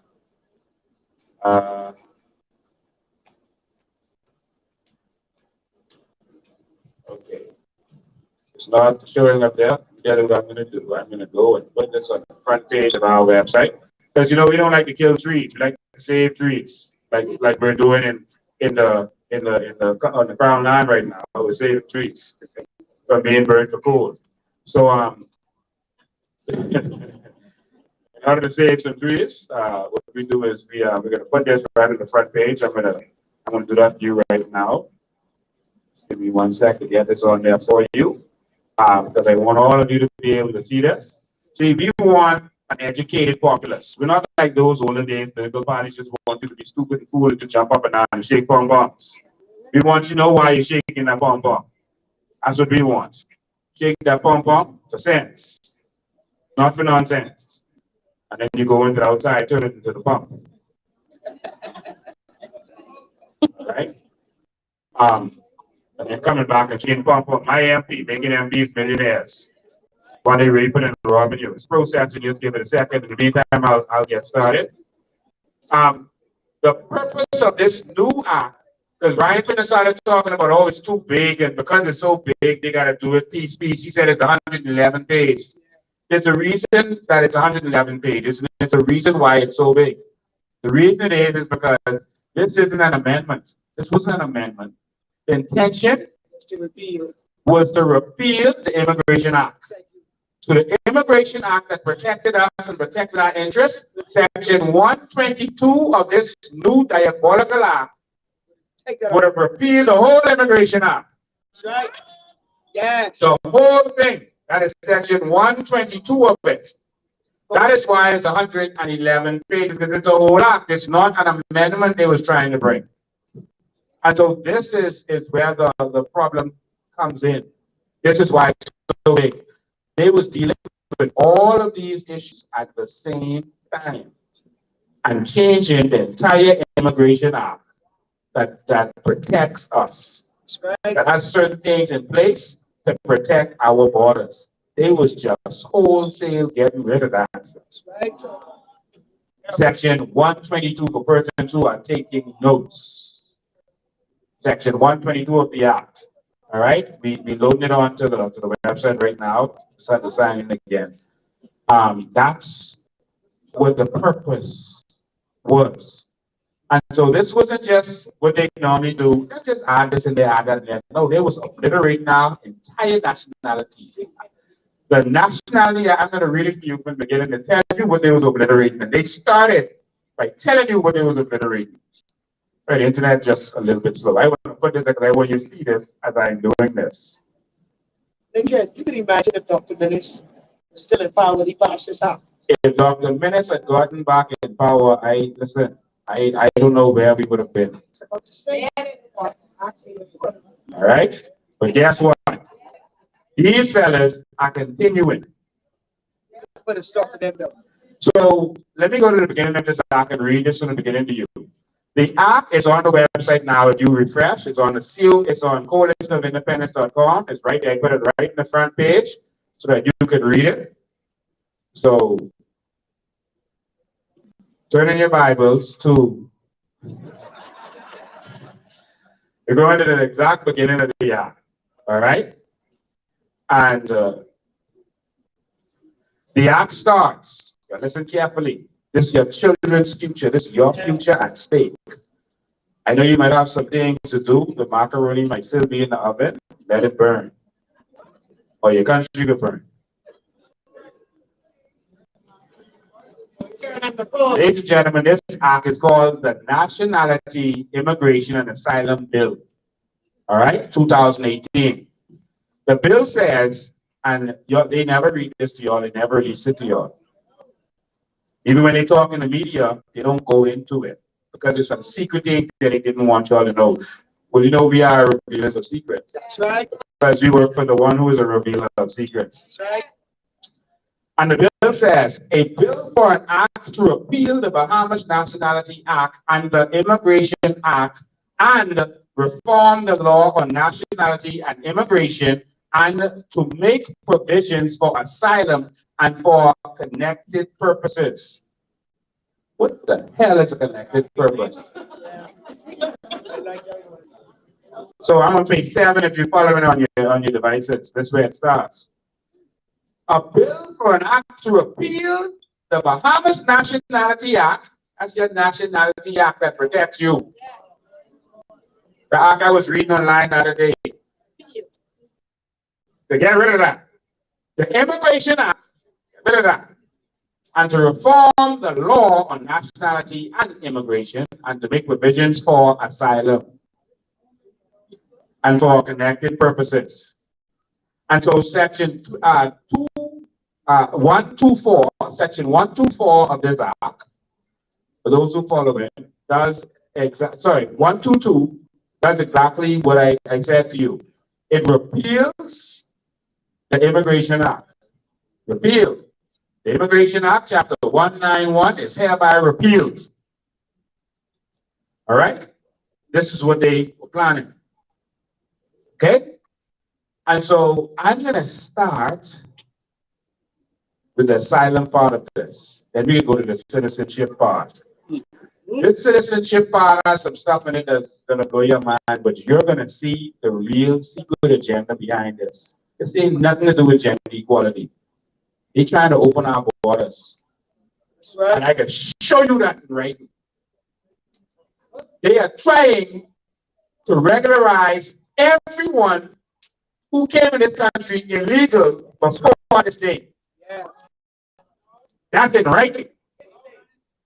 Before, whenever they pass the bill. Yes. It ain't passed yet. And this ain't a pass. We can burn this. I can show you that. Burn this. Anyone who was born here to legal parents, they're trying to change the law to say that you have a right to be here. They're trying to say no one can move you, no one can touch you if you came here illegally. That's what this bill is about. This is not about gender equality. Wake up, Bahamas. So I can start with asylum part, and we can go to the other part. Let's start with asylum. Asylum part of it starts at 124. All right, 124. If you follow it, go to section 124. That's on page 101. If you follow it, and it says part 4, asylum. Let me read this absolute foolishness to you. It says 124, application for asylum. The subject to the provision of this section, a person who is in legal custody after being refused leave to land, or a person to whom leave to land and remain in the Bahamas has been granted, may apply to the minister responsible for asylum pursuant to provisions of this part, the Refugee Convention, 1951, and any directions given by the minister relating to asylum applications. For the purposes of this part, a person who is at least 18 years of age or an unaccompanied minor or a child, no one with him, the child will go by himself, either one, minor is eligible to make a claim for asylum if its claim is made within 6 months of arriving in the Bahamas. So he can chill. He can chill and take his time. And then after 6 months, say, you know what? I claim asylum, can't touch me. His claim has been made by him at an immigration department, and he is a person who is unable. Listen, you can claim for asylum if you are unable or unwilling to return to your country of origin.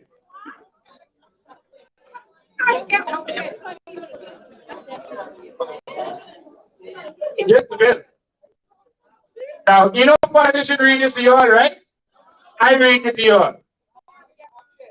It says, if he is a person who is unable or unwilling to return to his country of origin, owing to a well-founded fear of persecution for reasons of race, religion, nationality, membership of a particular social group, or because he holds a particular political opinion, or who not having a nationality or being outside of a country of his habitual residence as a result of such events is unable or owing to such fear unwilling to return to it. That's anyone. Oh, I don't like it. Change stuff there. Oh, the Giants can't on bad. So I fear going back there. I'm unwilling to go back. Oh, you can stay.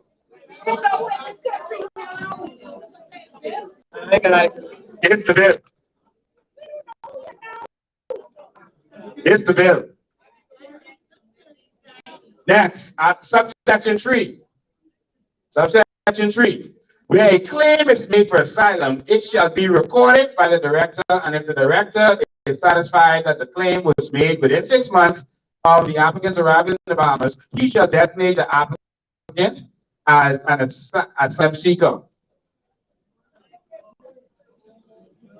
It didn't say that there was some legitimacy to it, or it just say as long as he did it within 6 months, you can't question him. Next, section 4. A person designated as an asylum seeker shall, pending consideration of his claim for asylum, be released from legal custody. If you lock him up and he say, hey, asylum. B, have the right to remain in the Bahamas. The right to remain in the Bahamas. C, be granted assistance for the purpose of his physical and material well-being. That even I mean. That means you that be taking care of them.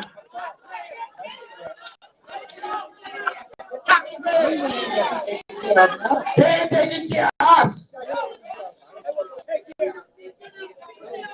Let me read that again. For Brave Davis to hell. For Ryan Pitt to hell. For Minister here. So when I show up to that house, you know why I'm showing up.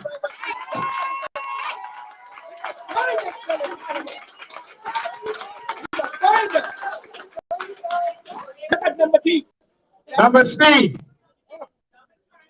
that they must be granted assistance for the purpose of their physical and material well-being. And D, with the permission of the Director of Immigration, have the right to work for himself or for any employer in any occupation and shall be exempt from the payment of work visa fees.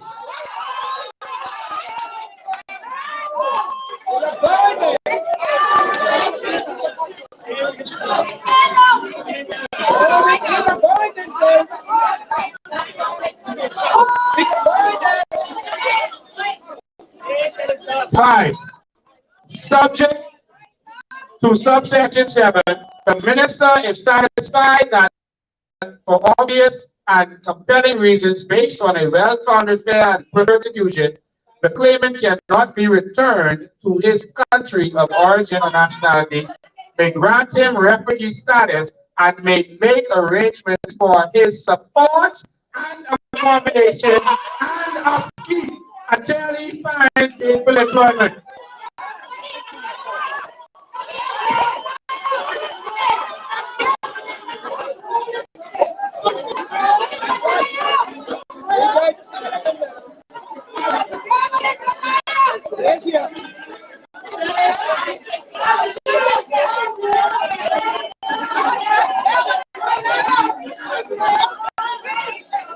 Now you see why they didn't want to get your hands on this bill. There's so much fear for people in this country. Like many people didn't want to participate in this today because we don't know what the government has to say. You know, we don't know what the bill is saying. We tell it, if you wait till they table this, it's too late.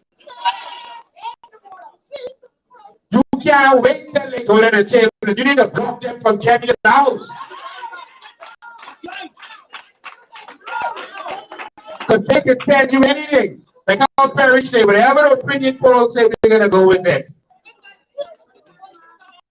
Then the next guy standing on the side of number man, he got a call, we got to raise $8 million to go get this bill pushed back forward, to go get this legalized. I stand on the side of the number man, he got a call. I'm on speaker. Me. Wow.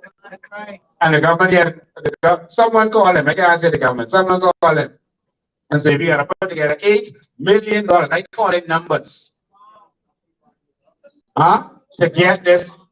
Even though they already had a referendum and there was a no, to get this law change. Because see, they know Bahamians make noise for this. Once they change it, they don't do it. What's he gonna do? Tear down the house.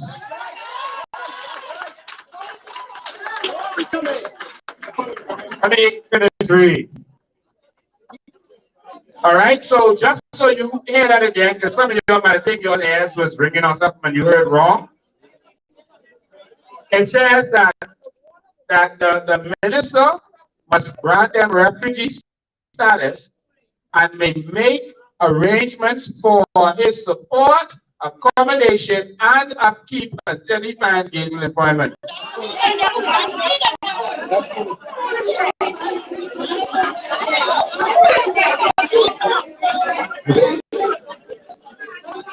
So, the only way he can get refugee status is in one of the following instances. It says, if he has committed a crime against peace, war, crime against humanity, or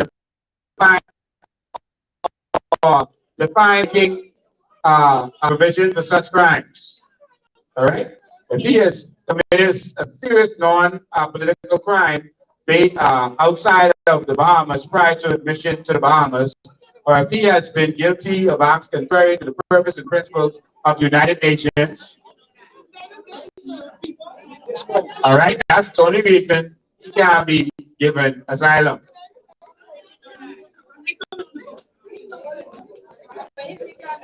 Number 7, a person given refugee status under Section 6 shall have the right to remain indefinitely in the Bahamas forever. No, I said forever. Sorry about that. A person, that's what indefinite means. It means forever. There's no end to it. A person given refugee status under Section 6 shall A, have the right to remain indefinitely in the Bahamas. B, subject to the grant of a work visa, have the right to work for himself or for any employer in any occupation. Like how some things reserved for Bahamians? No, no, no, no. If they say the word asylum, they can do anything. They could work for themselves, which means they own a business, or for others. In any occupation. Part C, they shall be exempted from work visa fees, but shall pay processing fees, and they shall be issued travel documents and a refugee certificate for the purpose of identification, travel, and for certifying his entitlement to enter and to remain in the Bahamas as a refugee under this part. So,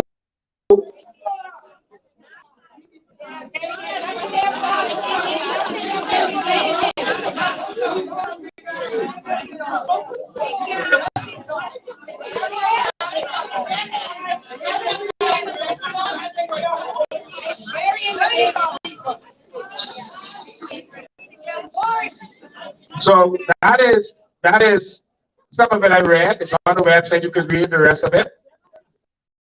All right. And so also they can actually they can appeal if the government tells them no.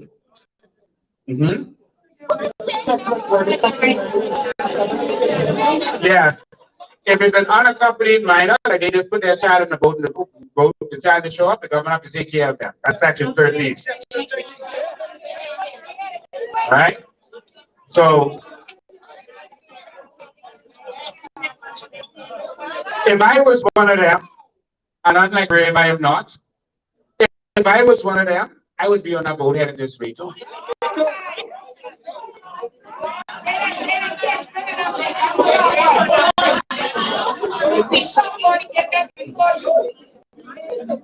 All right, so that is what it is. So let me tell you what else there is.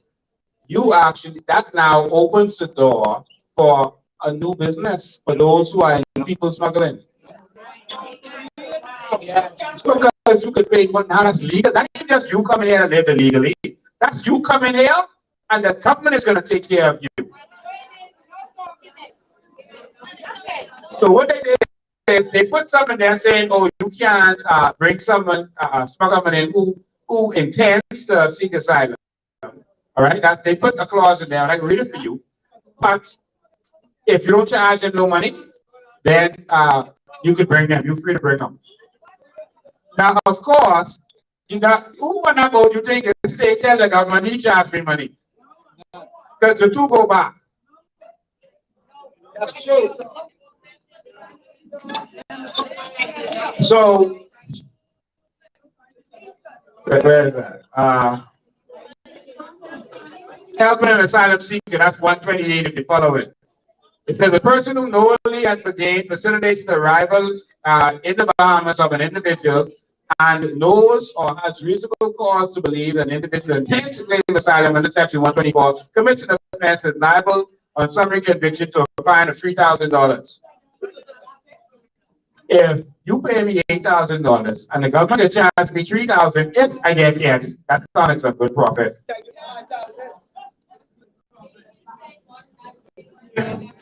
Section 2. Subsection 2. Subsection 1 does not apply to anything done by a person acting on behalf of an organization which aims to assist individuals seeking asylum pursuant to the Refugee Convention and does not charge for its services. Hold on a second. Hold on. Get the headache. Get the headache. Hold on. So that's any organization that, so if I want to bring in the refugees now and charge them money, all I do is I form a company and say I bring in refugees from Haiti to the Bahamas. And listen, when you land, do not tell them you pay me $8,000. Simple. A new legal legitimate business. Simple. Let me ask David something. Go ahead. I wonder which one of those politicians will get them funny name like this thing. That's right. It has to be a Bahamian, but this bill. Because guess what? Bahamians, I thank you. Listen to me. I still can't believe what I read, right? But this ain't benefit nothing with the Bahamian people. Everything benefit the people on the other side of the water. Huh? What the? When they can hold on, man, who dropped this bill? Huh? Dr. Menace, now you know I don't like you. Dr. Menace, who you want to draft this bill to go table this in our parliament, Lincoln? Huh? What is going on? Everything in your benefit the people. How dare you draft a bill in the Bahamian people parliament? And you know it's so sad? They wouldn't even pass this in Haiti parliament. And they would come pass this here. But Lincoln, we gotta go to parliament, we gotta buy this bill. Oh, we gotta buy this bill, Bahamians. We can't get on our cost. We gotta buy this bill up. Huh? Can't believe this. So, so all what you just heard, that was the good news. That was the good news. You point that one that way. You got one point at me. That was good news. Yeah. That was good news.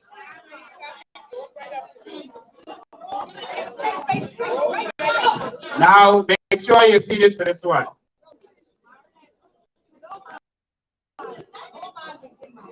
Anyone here from Turks and Caicos? Anyone have family from Turks and Caicos? You know they have this thing called belonging status in Turks and Caicos. It makes you kind of a citizen. All right.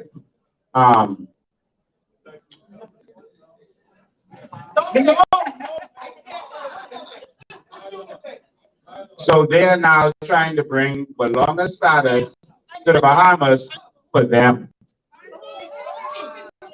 Not for us, for them. If you follow in, turn in your Bibles to section 60.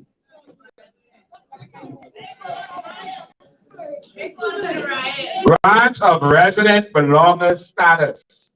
Grant of residence belonging status. Buckle your seatbelt. All right? Buckle your seatbelt. All right? So this one talks about the grant of the 60 grant of resident belonging permit to persons born outside the Bahamas for the commencement, but after the commencement of this act, who are not entitled to citizenship through fathers who are Bahamian citizens by virtue of Article 3(2) and Article 8 of the Constitution. They become belongers. All right? I can skip over section 61. All right, section 61. This gives status to everyone born in the Bahamas to illegal parents. Section 61, I'm going to read it. The grant of resident belongers status permit to persons who, before the commencement of this act, so the other one was after, this one is before. So anyone from now, from back to Columbus, not literally, but from the start of the Bahamas, from the start of the act all the way back, before 1973. All right? Listen, the grant of resident belongers permit to persons who, before the commencement of this act, have failed to apply for citizenship pursuant to Article 7 and 9 of the Constitution. You know how they say Article 7 of the Constitution is where you're born to two illegal parents and then you apply at 18. Let's say you didn't apply. You automatically become a belonger.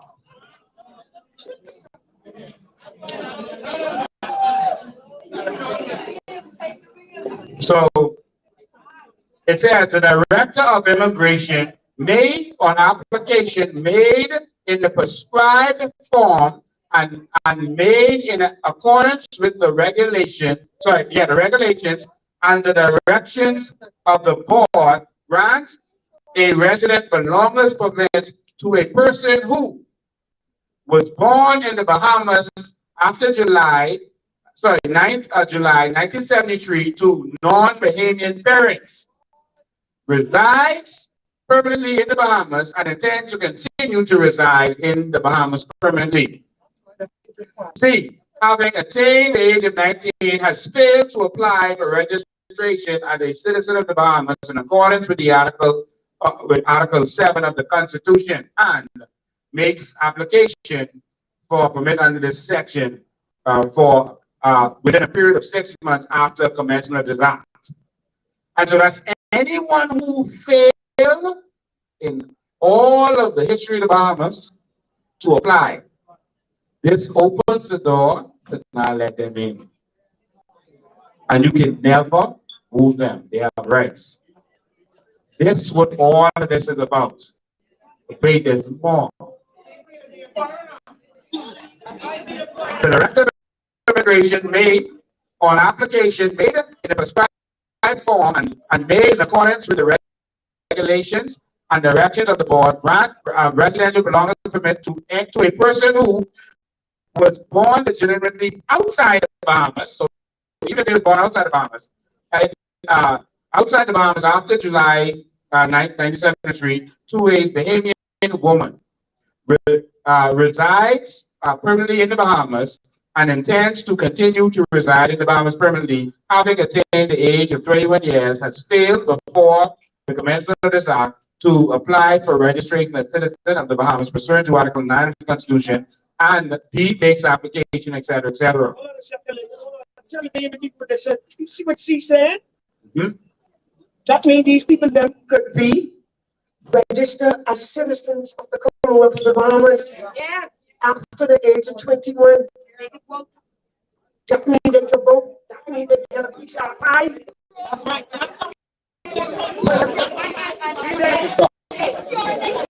Having attained the age of 21 years has failed before the commencement of the act to apply for registration as a citizen of the Bahamas pursuant to Article 9 of the Constitution, and they make an application. Right?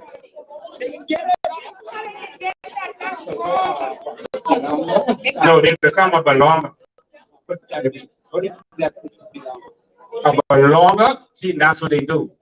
They just said that the belonger has all rights to be here, to work here, and have all these rights.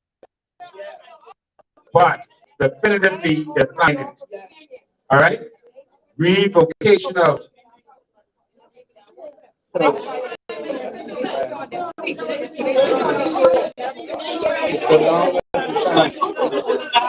No. But they say it's that the belonger has. All right? So let's continue. Let's stay focused. Let's continue. So anyone who isn't straight, you now become a belonger, and you belong. All right? That's what it, and this ain't the silent part, you know, that this question is about. It's the regular citizenship part. They trying to get all of them straight. You see? So all they gotta do is hurry up, come on the boat. Once you're there, when we put this in place, you're straight. Just you hurry up, come. That's why they was flooding. I can take questions. They hold on. I just want to read through this. So read through this. Section 63 talks about the general principles. All right. Listen. One sec. Any person who is pursuant to Section 66 express to have the right of abode in the Bahamas shall be free to enter and remain in the Bahamas without let or hindrance except as may be required under and in accordance with this part. So if you have a right to be here, I can read Section 66, which tells you the persons who now have a right. Then you will see what these bills really about. Section 66 is coming. This is the secret. This ain't about gender equality. I can skip over. The section 64. Big one. It's the big one, for real. All right. Section 4 gives the rights to children born to legal parents, the right to live in the Bahamas. Watch this. Section 54. Residents and right of abode of persons entitled to apply for registration as citizens under Article 7, 9, and 10 of the Constitution after the commencement of this act. All right? So this is what gives them the power, that Article 7 people. Every person who was born after the commencement of this act or was born after July 9, 1973, but before the commencement of this act, and is entitled to apply at 7 of the Constitution to be registered as a citizen of the Bahamas, shall, subject to Section 66, have the rights to abode during his minority, provided that such an application is in the custody, so an applicant is in the custody and care of a parent or guardian who has the right of abode in the Bahamas. So what this is saying is that anyone who is born to illegal parents, that's Article 7, has the right to live in the Bahamas as long as they live in with someone who can be here. That's it. And that means they can apply for citizenship. You see, right now, technically, they don't have a right to be here. They're supposed to be shipped back with the parents, according to the Immigration Act, etc., that they're trying to repeal. But now, what they're doing is making it so that if I'm a Haitian, I come to the Bahamas illegally and have a child, you can't move that child. That child can stay. And then that will make me straight later. Because that child is going to get a passport, and that child can give me work permit. If anyone with a passport can apply for you. They can apply for you to become citizen, etc. All right? But let's keep going. All right? So they have a right to abode. And they say guardian basically means anyone who taking care of the child. Right? They define what guardian is. Why they define what you call the thing is? A belong is. But they define what a guardian is. All right? So where we are now, the person was born after commencement of this act. Okay, every person who was born after commencement of this act or was born after July 1973, but before the commencement of this act, and is entitled to apply under Article 9 of the Constitution to be registered as a citizen of the Bahamas shall, subject to Section 66, have the right to abode during his minority, and if he makes application for registration within the constitutionally amended time, shall continue to have the right pending determination of his application for registration, etc. All right? Now, I want to go to the Section 66. Oh, before I go there, I touch on 65, which actually says that if you lost all rights to entitlement under Article 7, you still can stay. All right, residents and right to abode of persons who lost entitlement to apply for registration as a citizen under Article 7 and 9 of the Constitution before the commencement of this act. So remember before they were saying after commencement, that is before commencement.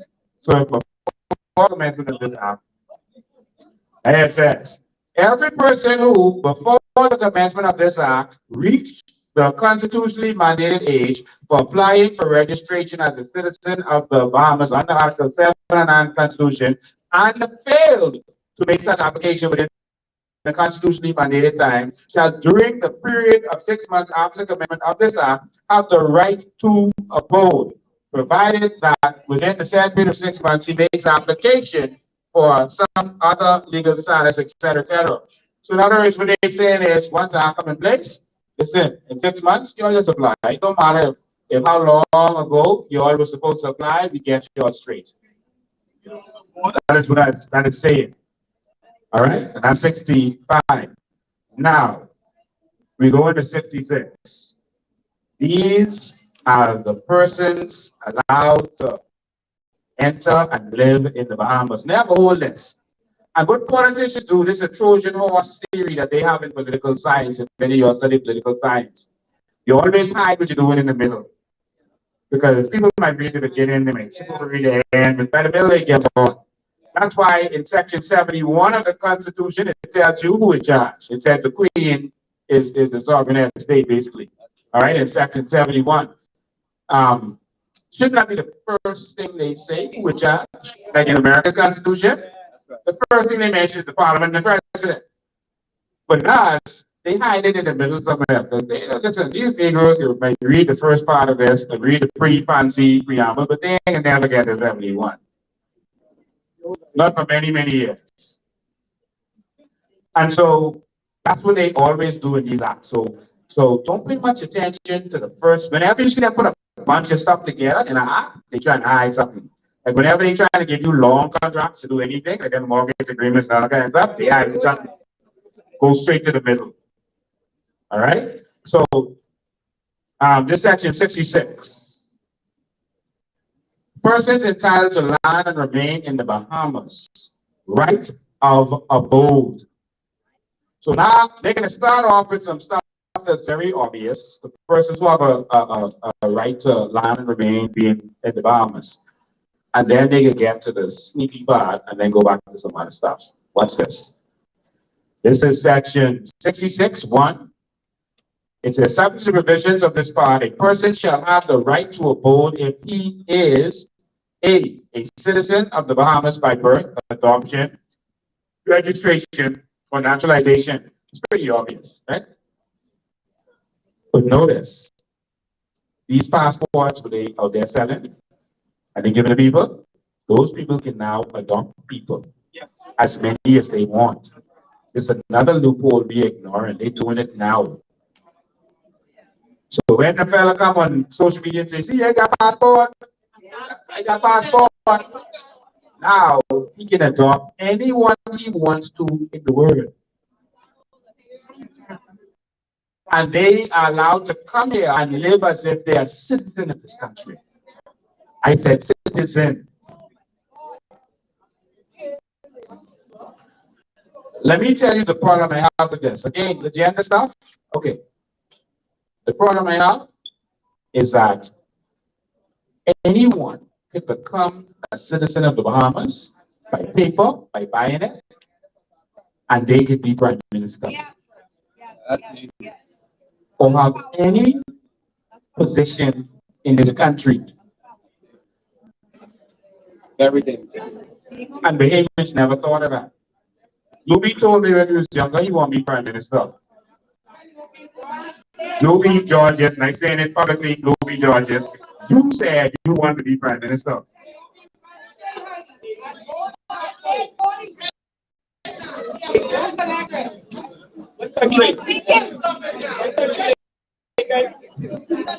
Prime minister of this country. Nobody want out of the country, that's why they live it. I can pause there, and I can give you a little bit of information about the Haitian Constitution. Y'all never thought to read that, eh? In Haiti, you can't come there and become a citizen. Sorry. You can't come there and become citizen and become president or prime minister or senator or any government position. That's their laws. That's their laws. That's their law. And they are strict with that. Remember, Wycliffe John wanted to go home and run? And they said, Even if you are Haitian abroad, you can't run. They strict with that.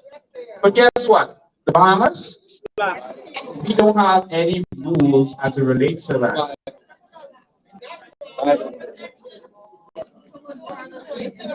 In fact, Haiti has had about 20, I think it's 23 different things that, but 20 different constitution, not edited. They didn't change that amount of times. All right, over 20 something times. They didn't change their constitution. And so when you read it, you gotta read the right version. But there's different versions of that constitution, but they made every effort, and the changes they normally made was to protect their citizenship, their rights, their land, their country. That was the reason they was making changes. All right? But we have sellout governments that want you to sell out to them. All right? So let me tell you what the Haiti Constitution version 1983 said, and it continues. It says, even if you become a resident of Haiti, because after 5 years you can become a resident, you still can't vote. So same thing they say. Can't hold public positions. It says after 5 years of residency, one may apply for naturalization. All right, so you become naturalized. So here that means you become a citizen. Not even a resident. You are a citizen. Right? After 5 years, you can't.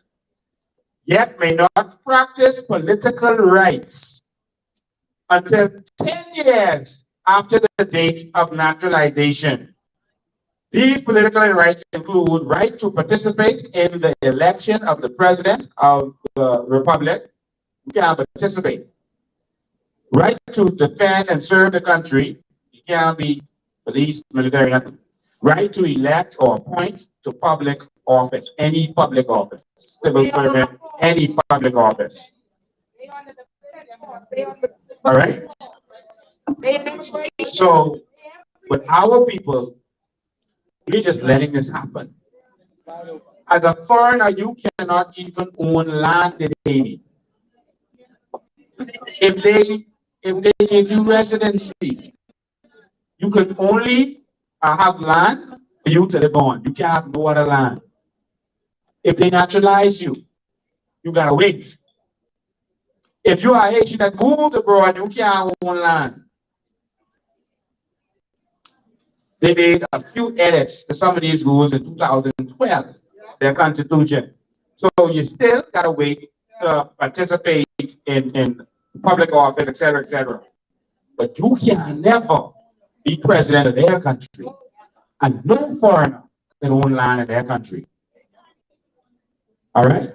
Now, if you marry a Haitian, the law has some provisions. You will be able to own land. They restrict how much it is, but it's so complicated you will never own it. No one has ever been able to do it. All right. So that's how they protect in their country while we being slack with ours. They calling us xenophobic. Who's not xenophobic? Their law is xenophobic. All right. So more I want to touch on that, but I'll leave that there for now. All right. Let me go back to our law for a second. Persons entitled to land and remain in the Bahamas, the right of abode. Y'all listen to this. Substantive division of this part, I already read that. They said one, a citizen of the Bahamas by birth, adoption, registration or naturalization. You have a right to land and live in the Bahamas. B, the holder of a valid permanent residence certificate. The holder of a valid, so that's obvious. The holder of a valid economic permanent residence certificate. Y'all have heard about that? Y'all know we have economic permanent residence status. Y'all, oh, y'all gonna teach y'all nothing. That's child abuse. That's abuse. That means you got money and you invested at least $500,000. All right. So the holder of a valid belongers residence permit. So now they're saying a belongers, new thing they create, will have rights to be here. You can't move up. E, the spouse or child or of the holder of a permanent residency certificate who is endorsed thereon. F, the surviving spouse of a child or holder of the permanent residence certificate, etc. The surviving spouse or child of the holder of an economic residence certificate. They say obvious stuff now. The spouse or child of a holder of an economic permanent residence certificate, the holder of a valid work visa, the holder of a valid other visas. They talking about other visas here. I can skip them. The holder of a valid EU service supplier permit. Never even ever that. No, I never heard of that. And a person who is a diplomatic, etc. A person employed in the service of the government, so the government hires a foreigner. So they send you some very obvious stuff, right? I skip over some of them, right? I go straight down to all. All right. Very good. Yes. So I go to S. A person whom Article 7 or 9 of the Constitution applies during his minority.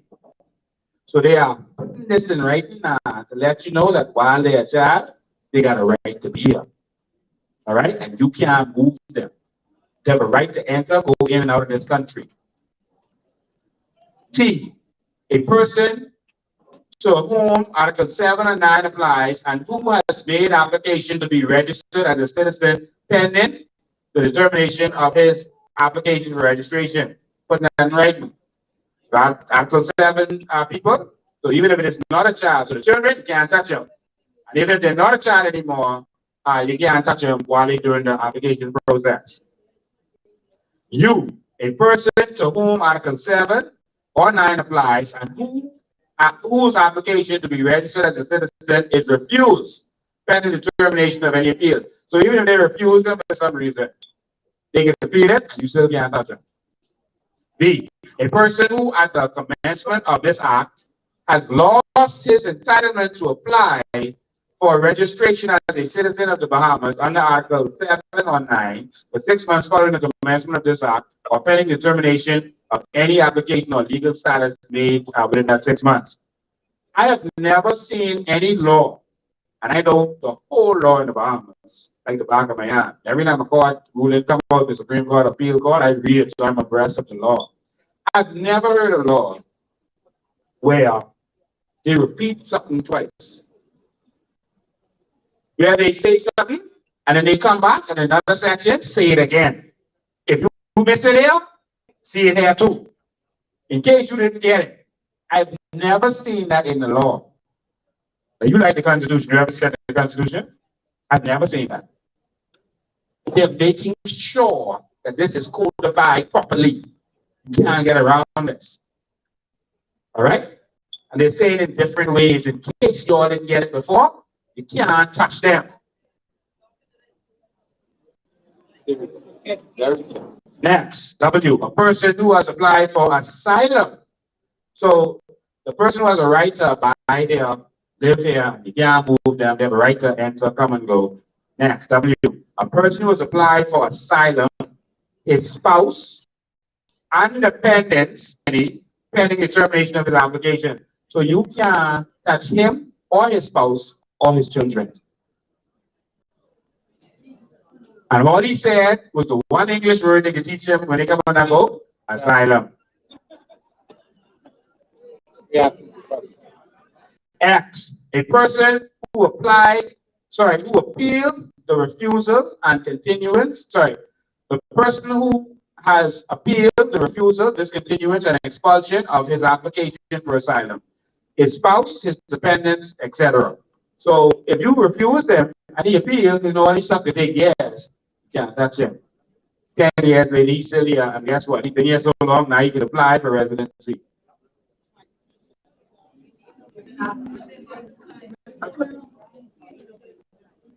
And so then they start going into other stuff again, but they hit those stuff right in the middle. Do you all see what these stuff is really about? Just do not let them fool you to think that it has anything with gender equality. It has nothing to do with that. It's a Trojan horse.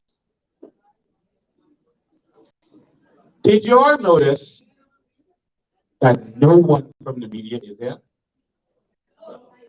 No, no, all right. Whoever's on the media, raise your hand. Media, media, no, no, OMG. I'm on Steve beginning tomorrow. Uh, no one? No one?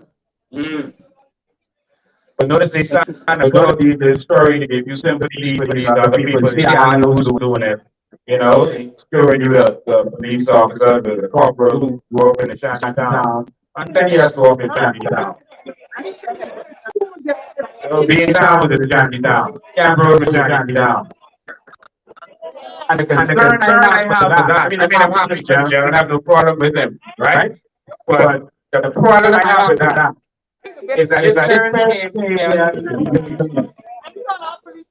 and the police officer, he has certain amount of beds, every time they have training, then he has certain amount of seats. And so that means that some Bahamian child was left out. He could have been a police corporation. I live in a house or apartment that I can tell you now. Because they got a house and apartment there. They show you the bad parts of it. For you to have sympathy and think, oh, he just poor people. No. 800,000 millionaires. 800,000 millionaires. But they are on a mission. And you can see the actions of the PLP government. Even listen to their PLP trolls on the WhatsApp and social media. Look at what they're defending, because this is the agenda they pushing. And they are doing this to be able to win future elections. That's all not about them. They will sell our country to win future elections. The PLP and the FNM are working together on this. They are working together on this. So these stuff that we are reading right now should terrify you as a Bahamian. It should terrify you.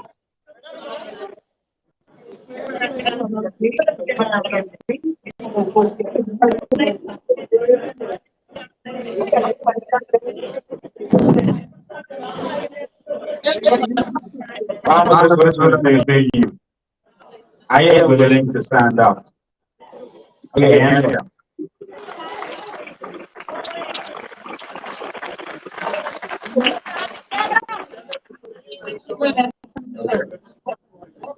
I gotta stand up. I don't know if you all stand up. I think the house is closed. When I open up, I think we need to pay them what they said. We need to let them know that we ain't giving up on this country. We got a country to pay. I'm stopping now because I've been going on more to talk about. And I can talk some more Tuesday on our live. Just some more stuff I got to show you, but we running out of time. I want to open the floor and allow all of you all to be able to speak your minds. All the government officials watching right now. Let them hear you. All of them watching. And so they heard from us. Like I said, yeah, we can use it too. I heard from us, but I wanted to hear from you. That's why I got to stop right there. And we'll continue when I go live on Tuesday. So don't be shy. You know, the lady with the hall say meet me all the time, they can start turning off the AC in a minute. So I can do without AC for this one. All right? So no, point that there. Point keep this one leave. Point that there. Keep turning this one back around. All right? So go ahead, ask her. Let's say the question. You're going in. This is town hall. You all have to say. Let them hear you. Let them hear you. Go ahead. All I can say is I can hear all my life. All of my life. All of my life I was here. purpose here. And choosing between these two parties, the PLP and F&M. All is the same. All is the same. As a Bahamian, I thought we would see some change in the Bahamas. The book I constantly read as a Bahamian is the benefit of change, written by Miles Monroe, who had a vision for the country in that book, and saw the same things what would have been happening now. In his book, I want every Bahamian to get this book, because when he was alive, these same politicians were scared. Because when Mr. Lincoln being saying now, he was saying, and I'm going to say this, how could you benefit being a politician in the country? You go to school as a Bahamian, you get money from the country, whatever privileges you get, you ride around, you do this, you get all the privileges and things that allow you to get. You guys, everyone here, you guys, you get the benefit from the Bahamian people. You come with your coat suit, you come with your slick hair, you come with your alcohol, you come with your t-shirts, you come with your everything, your money's under the table to get your benefit. But there's a new high for you guys. There's a new higher loneliness. There's a new higher corruption. There's a new higher everything. I'm gonna say this as a Bahamian. I don't care if you see me, I don't care if you know me. Because the only Mr. Lincoln Bean, when you think you'll get him, you'll get 50 more like him. That's right.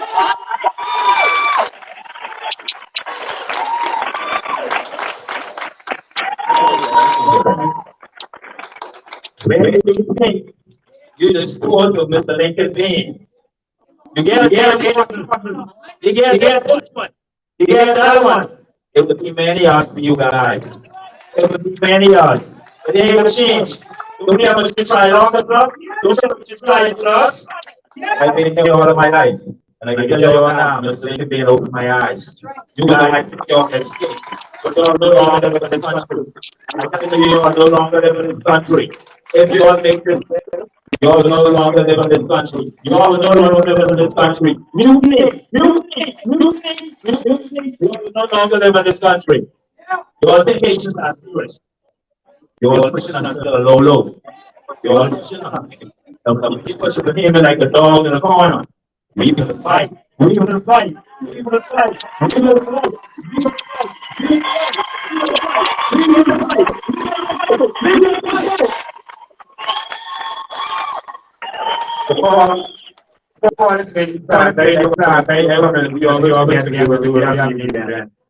Everything that we are doing costs money. And just like the PLP and F&M always doing raising money, we gotta raise money. So we gotta raise money for all the stuff we doing. Alright? And so we got a big mission tomorrow also. We always fight for people, we always there for people. And this is a lot. It's an expense we have to deal with. We got paid for this. You know, we got paid for everything that we're doing. So we want to show you support, you know, by assisting us wherever you can, whatever it is you can do. So if someone in the back, Ron, be able to assist us, you don't get it now, but before you leave, Ron is out there. Ron is very trustworthy. And he got plenty money, so he can take the money. That's purposely my grandson. So we gotta raise money. So you all have to give it them. All the other gentlemen next meeting money they have to that's Ron about the two volunteers about there. If y'all can sit down, yeah, that's your back there. And Ron back there, right? So they leave it before you leave here, or when it comes time, make sure I'm here. All right. So continue. Night, everyone. I took that. So I So whoever's listening, they will see. I have worked as a public servant for 47 years, 2.5 months. I'm sorry, but I want to give you a red access of information. Don't have investigate it. Citizenship was being sold in this country right now. A certain neurosurgeon at the Princess Margaret Hospital that work. Here's why for every citizenship so that they can vote in the election that the last one that the English administration lost. White never really lived in the Bahamas. He lived in the US. He came back to go to Bahamas. Okay? Now, you have this role concerning something called Cowpen Road. Okay. I grew up in the same neighborhood. I went to the same school. I worked with him, knowing his son as Nelson. He went on summer break, came back with that son. Now, we know that the roads are normally from Exuma. The road that he carried is not from Exuma.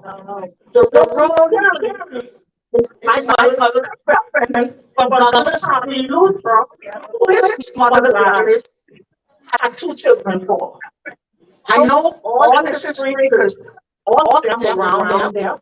Sylvia, his aunt, and all of them. Okay? George, you know that, sport, okay? So, he rose to the rank of permanent secretary. He was a part of this country. The rank of permanent secretary, he retired, and now he's back. Yes. So the stuff that they call me is in the PM office. I'm not over that, but I tell you one thing. That's something that don't put up to him. Investigate it. We will. We will.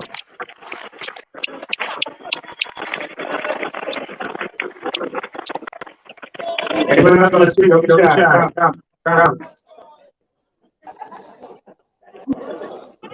Good evening. I'm going to take this time to make sure that the government road, the first one dropped off the back one, and I keep feeling me on most of I feel a different, but I mean, and I don't support my spirit, glory be to God. If I don't give God the praise, then I give the glory.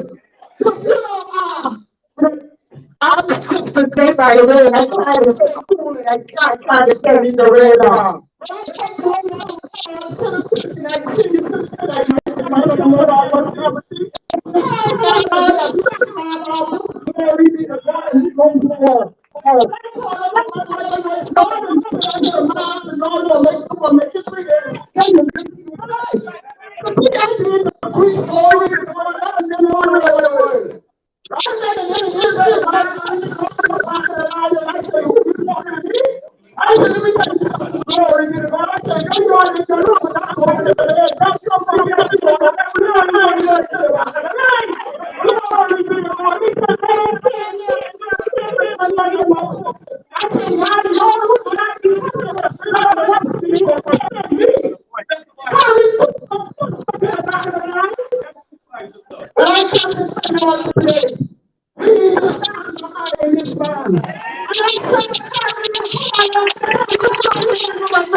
apostles, the heavens to bury our head in the ground.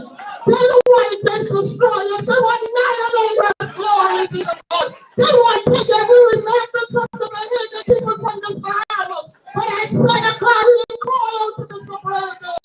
You from Canaan and I from Canaan. And I command you to let the prison laws to be ready. Be set and be ready to go to war. I call the police force and the military. If y'all want to come up against us, if y'all want blood to shed in this nation, bring it on. But we have something that stands in our glory be to God. That is bigger and powerful than every machine gun. I tell the Bahamians to stand. If you don't stand, dear God, then we become a disgrace to our children and our children's children. This is no time to be quiet. This is no time to be scared. My son is telling me I haven't done this 20 years to Presbyterian and another one. And he said, don't calm down. But I told my boy, if I don't fight this fight, I leave it to you. I said, the wisdom of the Lord is to understand what I have to fight you up. So we gotta fight this fight for the generation. This is no time for us to be quiet. This organization don't run off water. Let everybody throw something. Maybe somebody can give more than another person. But let me tell you this, and I'm gonna sit down right now. We need to fight like that war. We need to let these different prime ministers them know that we have the any woman and men that we are willing to fight.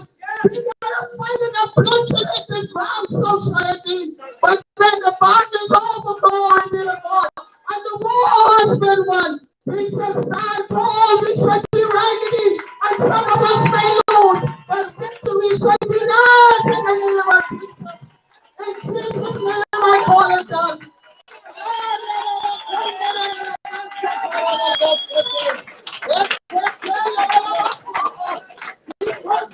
Good night, Bahamians. I concur with everything that my sister over there said. I agree with her 1,000%.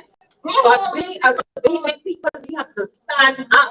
If we don't stand up, we will fall. It seems like all our government parties, they're trying to make the Bahamian extinct. They don't want to see us surviving. They don't want to see us living. You understand? And I just want to say this, like the lady said, a lot of foreigners, maybe Haitians that I know, they come in, they change their name. They change their name and they put on here. But when you look at it, they only looking out for their own people. They're not looking out for us, you know. During the time when Haiti had the earthquake, my brothers, I lived in the Jamaica area. My brothers, and he was talking to some of the Haitians, and they were angry, saying that our prime minister is not saying what he's going to do. And my brother said, tell me something. What do you want him to do? He cannot say, okay, 1,000 you all come here. So then she said, yeah, but all the other countries say, yeah, but you have to agree with the other parties what he going to do. So he said, tell me something. If the shoe was on the other foot, and the Bahamians blocking Haiti, like the Maiden, Haitians blocking the Bahamas, what you think was going to happen now? What's going to happen? You know what that word was? You will get all your assets. They will be the bitch. And that's about something and they will bury all up. So Bahamians, we have to stand. If we don't stand, we will be no more. Yes.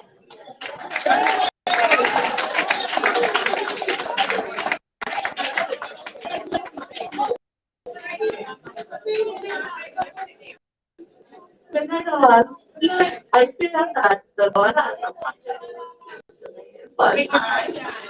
but times such as this, and I believe He will bring us to victory. I'm not afraid to stand and express myself because we are hurting. We need to change. You understand? I want you all to stop. I see me even trying to cry. I don't know what to do. Trying to do that. I don't care what's in my face. Okay? I don't care what's in my face. What else I wanted to say now?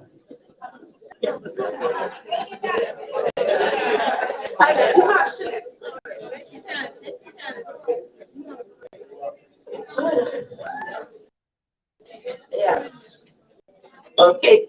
If we want to see this change, but we need to go to Parliament Square and fight for what is ours. We are ready for it.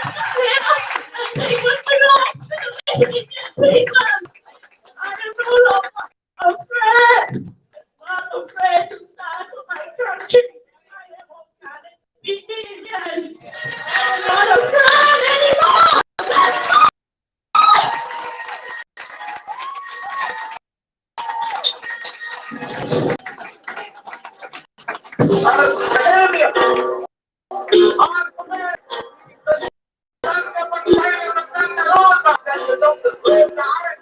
Let's go. Let that sink in. I'm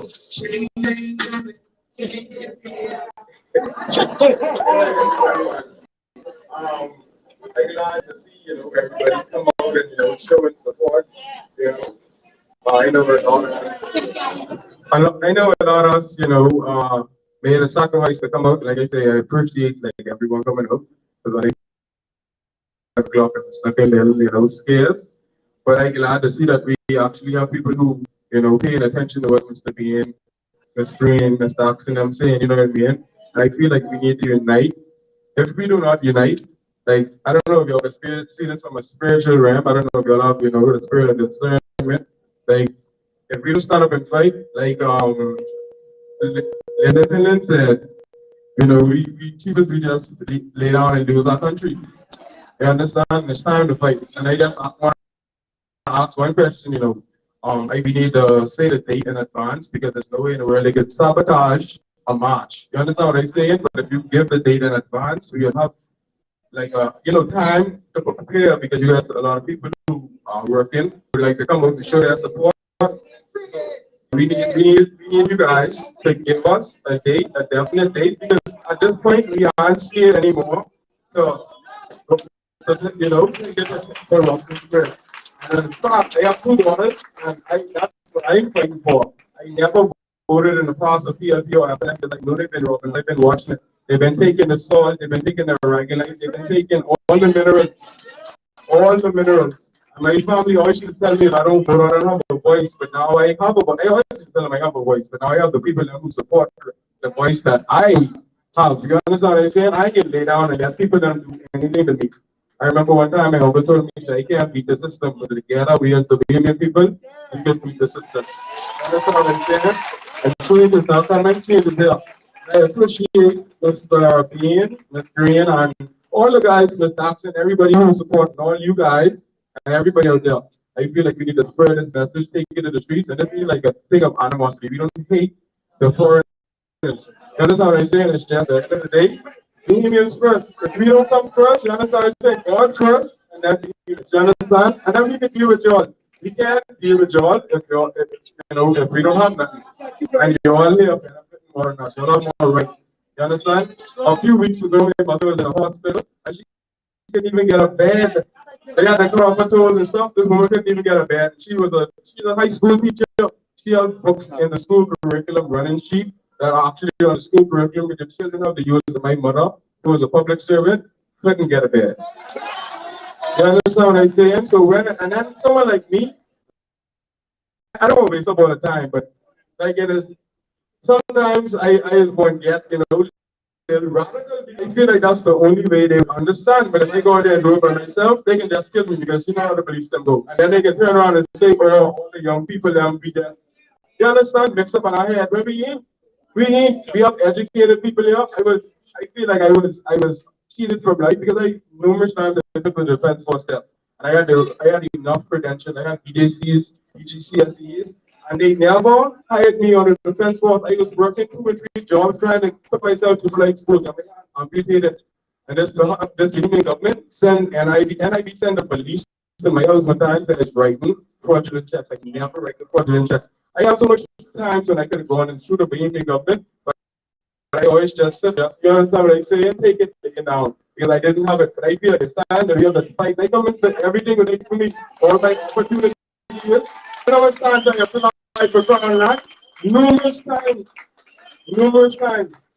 And these people would not, want me a brand for crown land. And I'm a young man who come from Long Island who know about farming. I grew up doing farming. I grew up doing boring tomato and things. Some mornings I can go to school, but we used to do boring tomato with goat pepper and stuff. Like I used to be swell up. You understand what I'm saying? So I know about farming. So why would you try to disenfranchise and disadvantage me and not allow me to have a piece of crown land? So I get farm for my daughters. So I have to turn into criminal activity.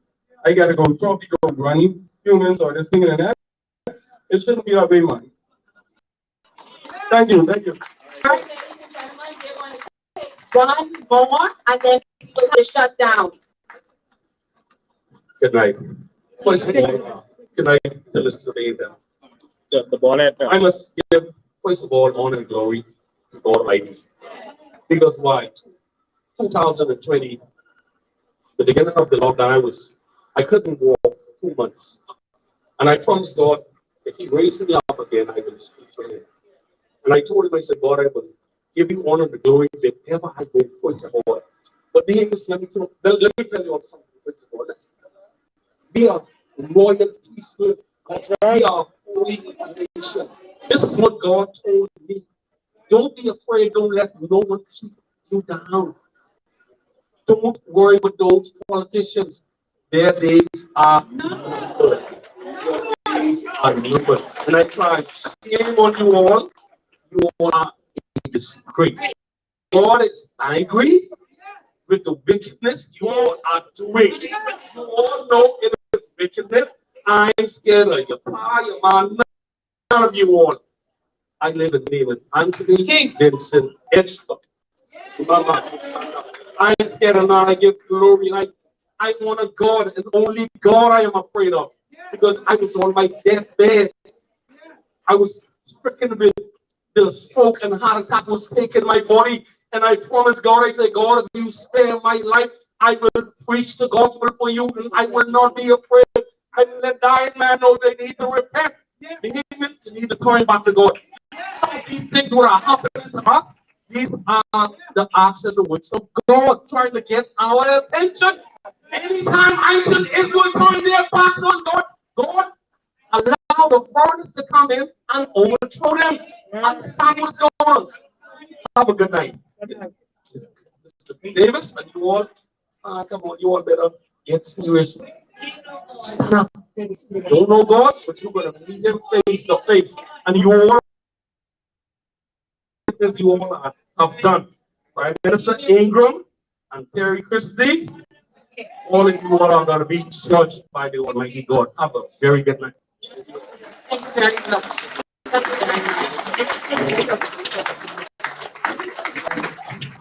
Ladies and gentlemen, with some of the ammunition that I've just given you, you now have the facts. These are the kinds of things they always try to hide from you. But I'm telling you what I'm about to do. I'm about to pick a fight. I'm about to pick a fight for our country. Is the rest of us here ready? We ready. I'm ready to take this country back. And they're not going to pass any bill against us.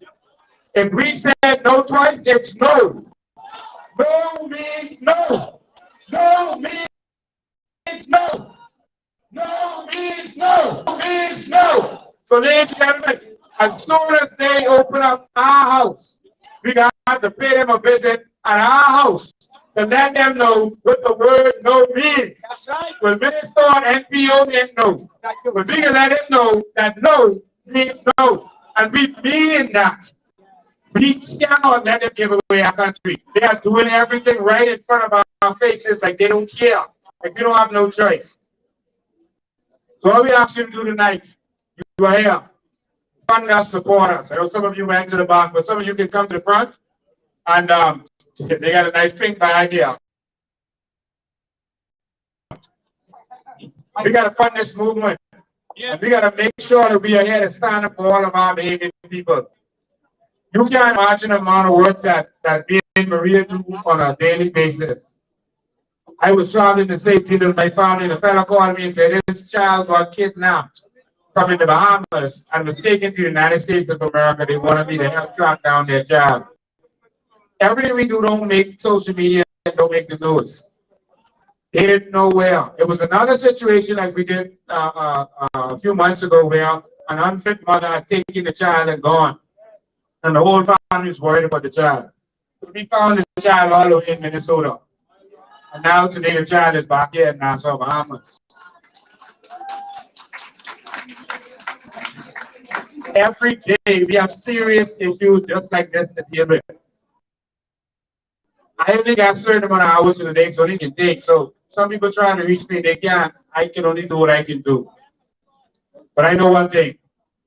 We got to fund this movement to get this government out. Tommy tell me that back in the day, he used to give money to the church.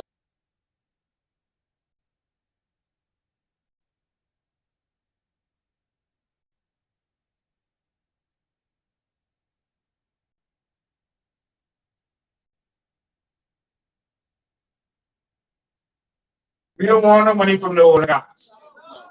We don't want their money. Obama couldn't get no money when he started.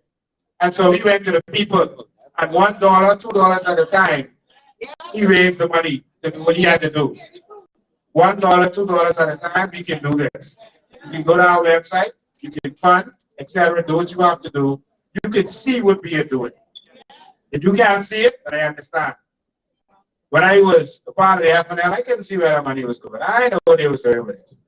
So they didn't pay the headquarters, so yeah, as long as you get taken from them. I know they're doing with it. You can see what we are doing. You can see it. And so we are going to take this country back, but it's going to take all of your support. So thank you, everyone who has been contributing in their very own way. I believe in the New Bahamas. This is the last thing I want to say before we close. I would thank St. Gregory's for allowing us to be here. A lot of places were afraid for us to have a event at their place. A lot of places were. While I was out for 8 hours, I had a vision. I had a dream. I had a dream for the New Bahamas. It was delivered to me. 8 areas of this Bahamas. 8 is the number of new beginnings. 8 areas of New Bahamas that we're going to reveal to you. 8 areas. That didn't happen in vain. I woke up and I was like, wow. I'm not sick. I'm pregnant. So what I was experiencing was morning sickness. But this baby is coming forward. And this baby is called the New Bahamas. And so all of us are going to deliver this baby. Because I'm not the only one pregnant. All of us are pregnant. They say I'm a dreamer, but I'm not the only one. There's many of us.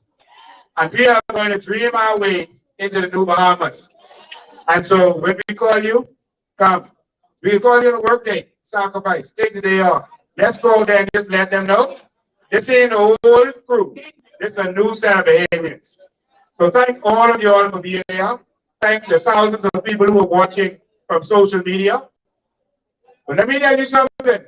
If thousands of you show up on Russell Square and refuse to go, government gone immediately. They will call and they will be gone. If hundreds of you go up there and show up, they can change their mind on certain bills. They can say you're serious. But if thousands of you show up, government change immediately. It's not just every 5 years. There's international laws and conventions. If you show up and refuse to leave, their job is to stench. To tell you go. Once you stench back, they gotta go. We're gonna make a clarion call to let them know we tired of what y'all been doing to us because we know the truth. And so for all of you who are ready, I am ready.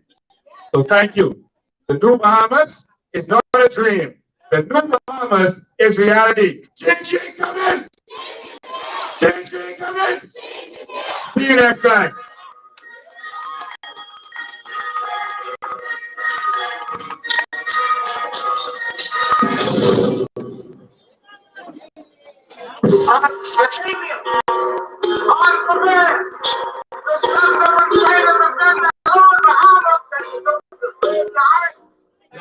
Say again.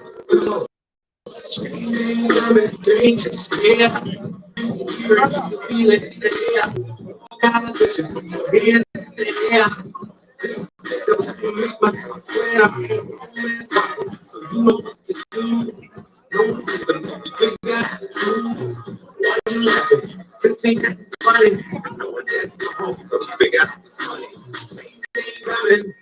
Changes, yeah, they say change ain't coming, but changes, yeah, like say change ain't coming, but changes, yeah, like say change ain't coming, nigga, changes, yeah.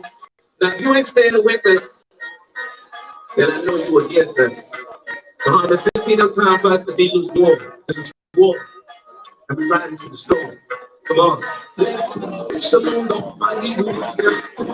Something that's we need you, brother. I can't forget the that's what I think I'm not sure.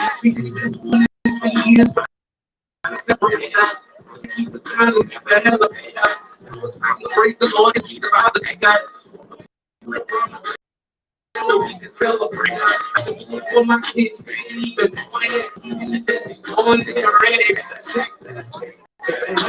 Time to collect.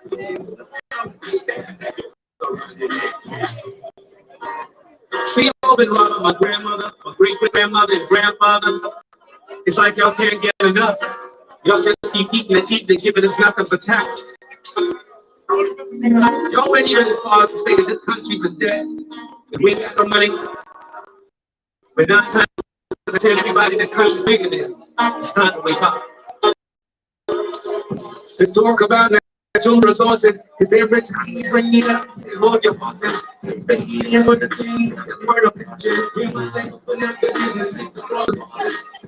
You track it across the water. They say this country is dead, but they make it millions. If we don't stop it now, maybe up to billions. About to go down, and I get the billions. We gotta cut the movie, he's dirty. All of the pain in the same with information. It's like every it's like so much facts and they can't deny it. They manage it, they're not before they start right. And I don't know how they try to get still. They don't want to shake it down. They're driving us while we were sleeping.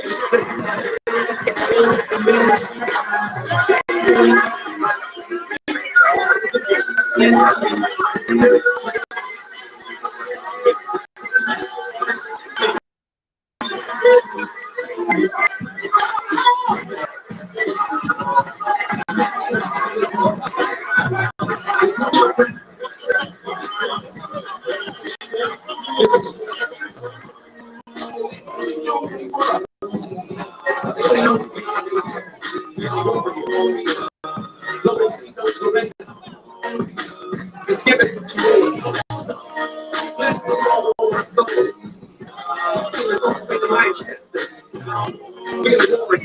We don't really want to talk to it. But free up.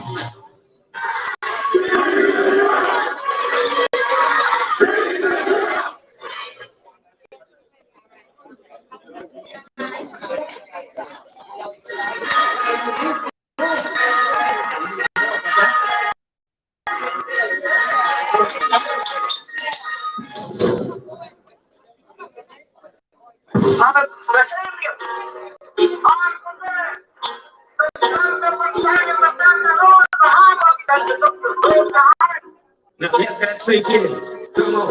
Changing, changes, yeah. You can hear it, you can feel it in the air.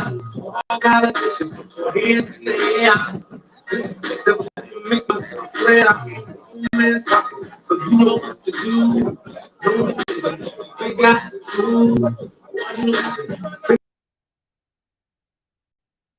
Figure out this money.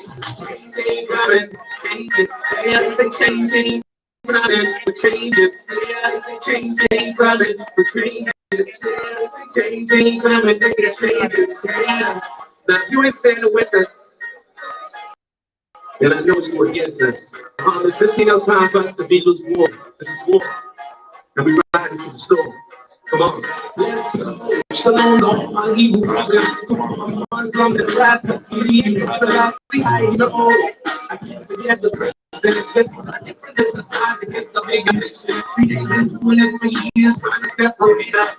trying to keep the silence. I end up now it's time to praise the Lord, and he's about to take us. Who the promise that we can celebrate us. I got to do it for my kids, they ain't even quiet. They going there ready, gotta check that, gotta have that time to collect. So people know how to do that.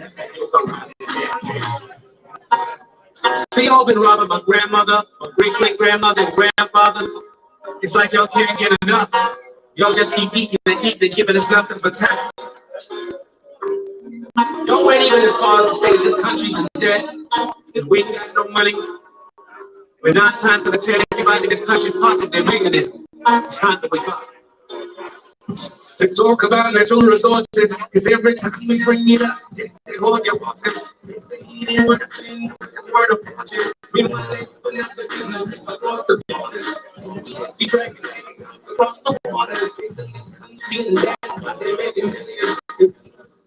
Down, it's about to go down, and I get the feeling. These are people with information. Everything with quiet. It's like so much facts that they can't deny. It's like they keep their mouths shut before they start a riot. And I love how they try to just see it all. They don't want to share it down. They've been robbing us while we were sleeping.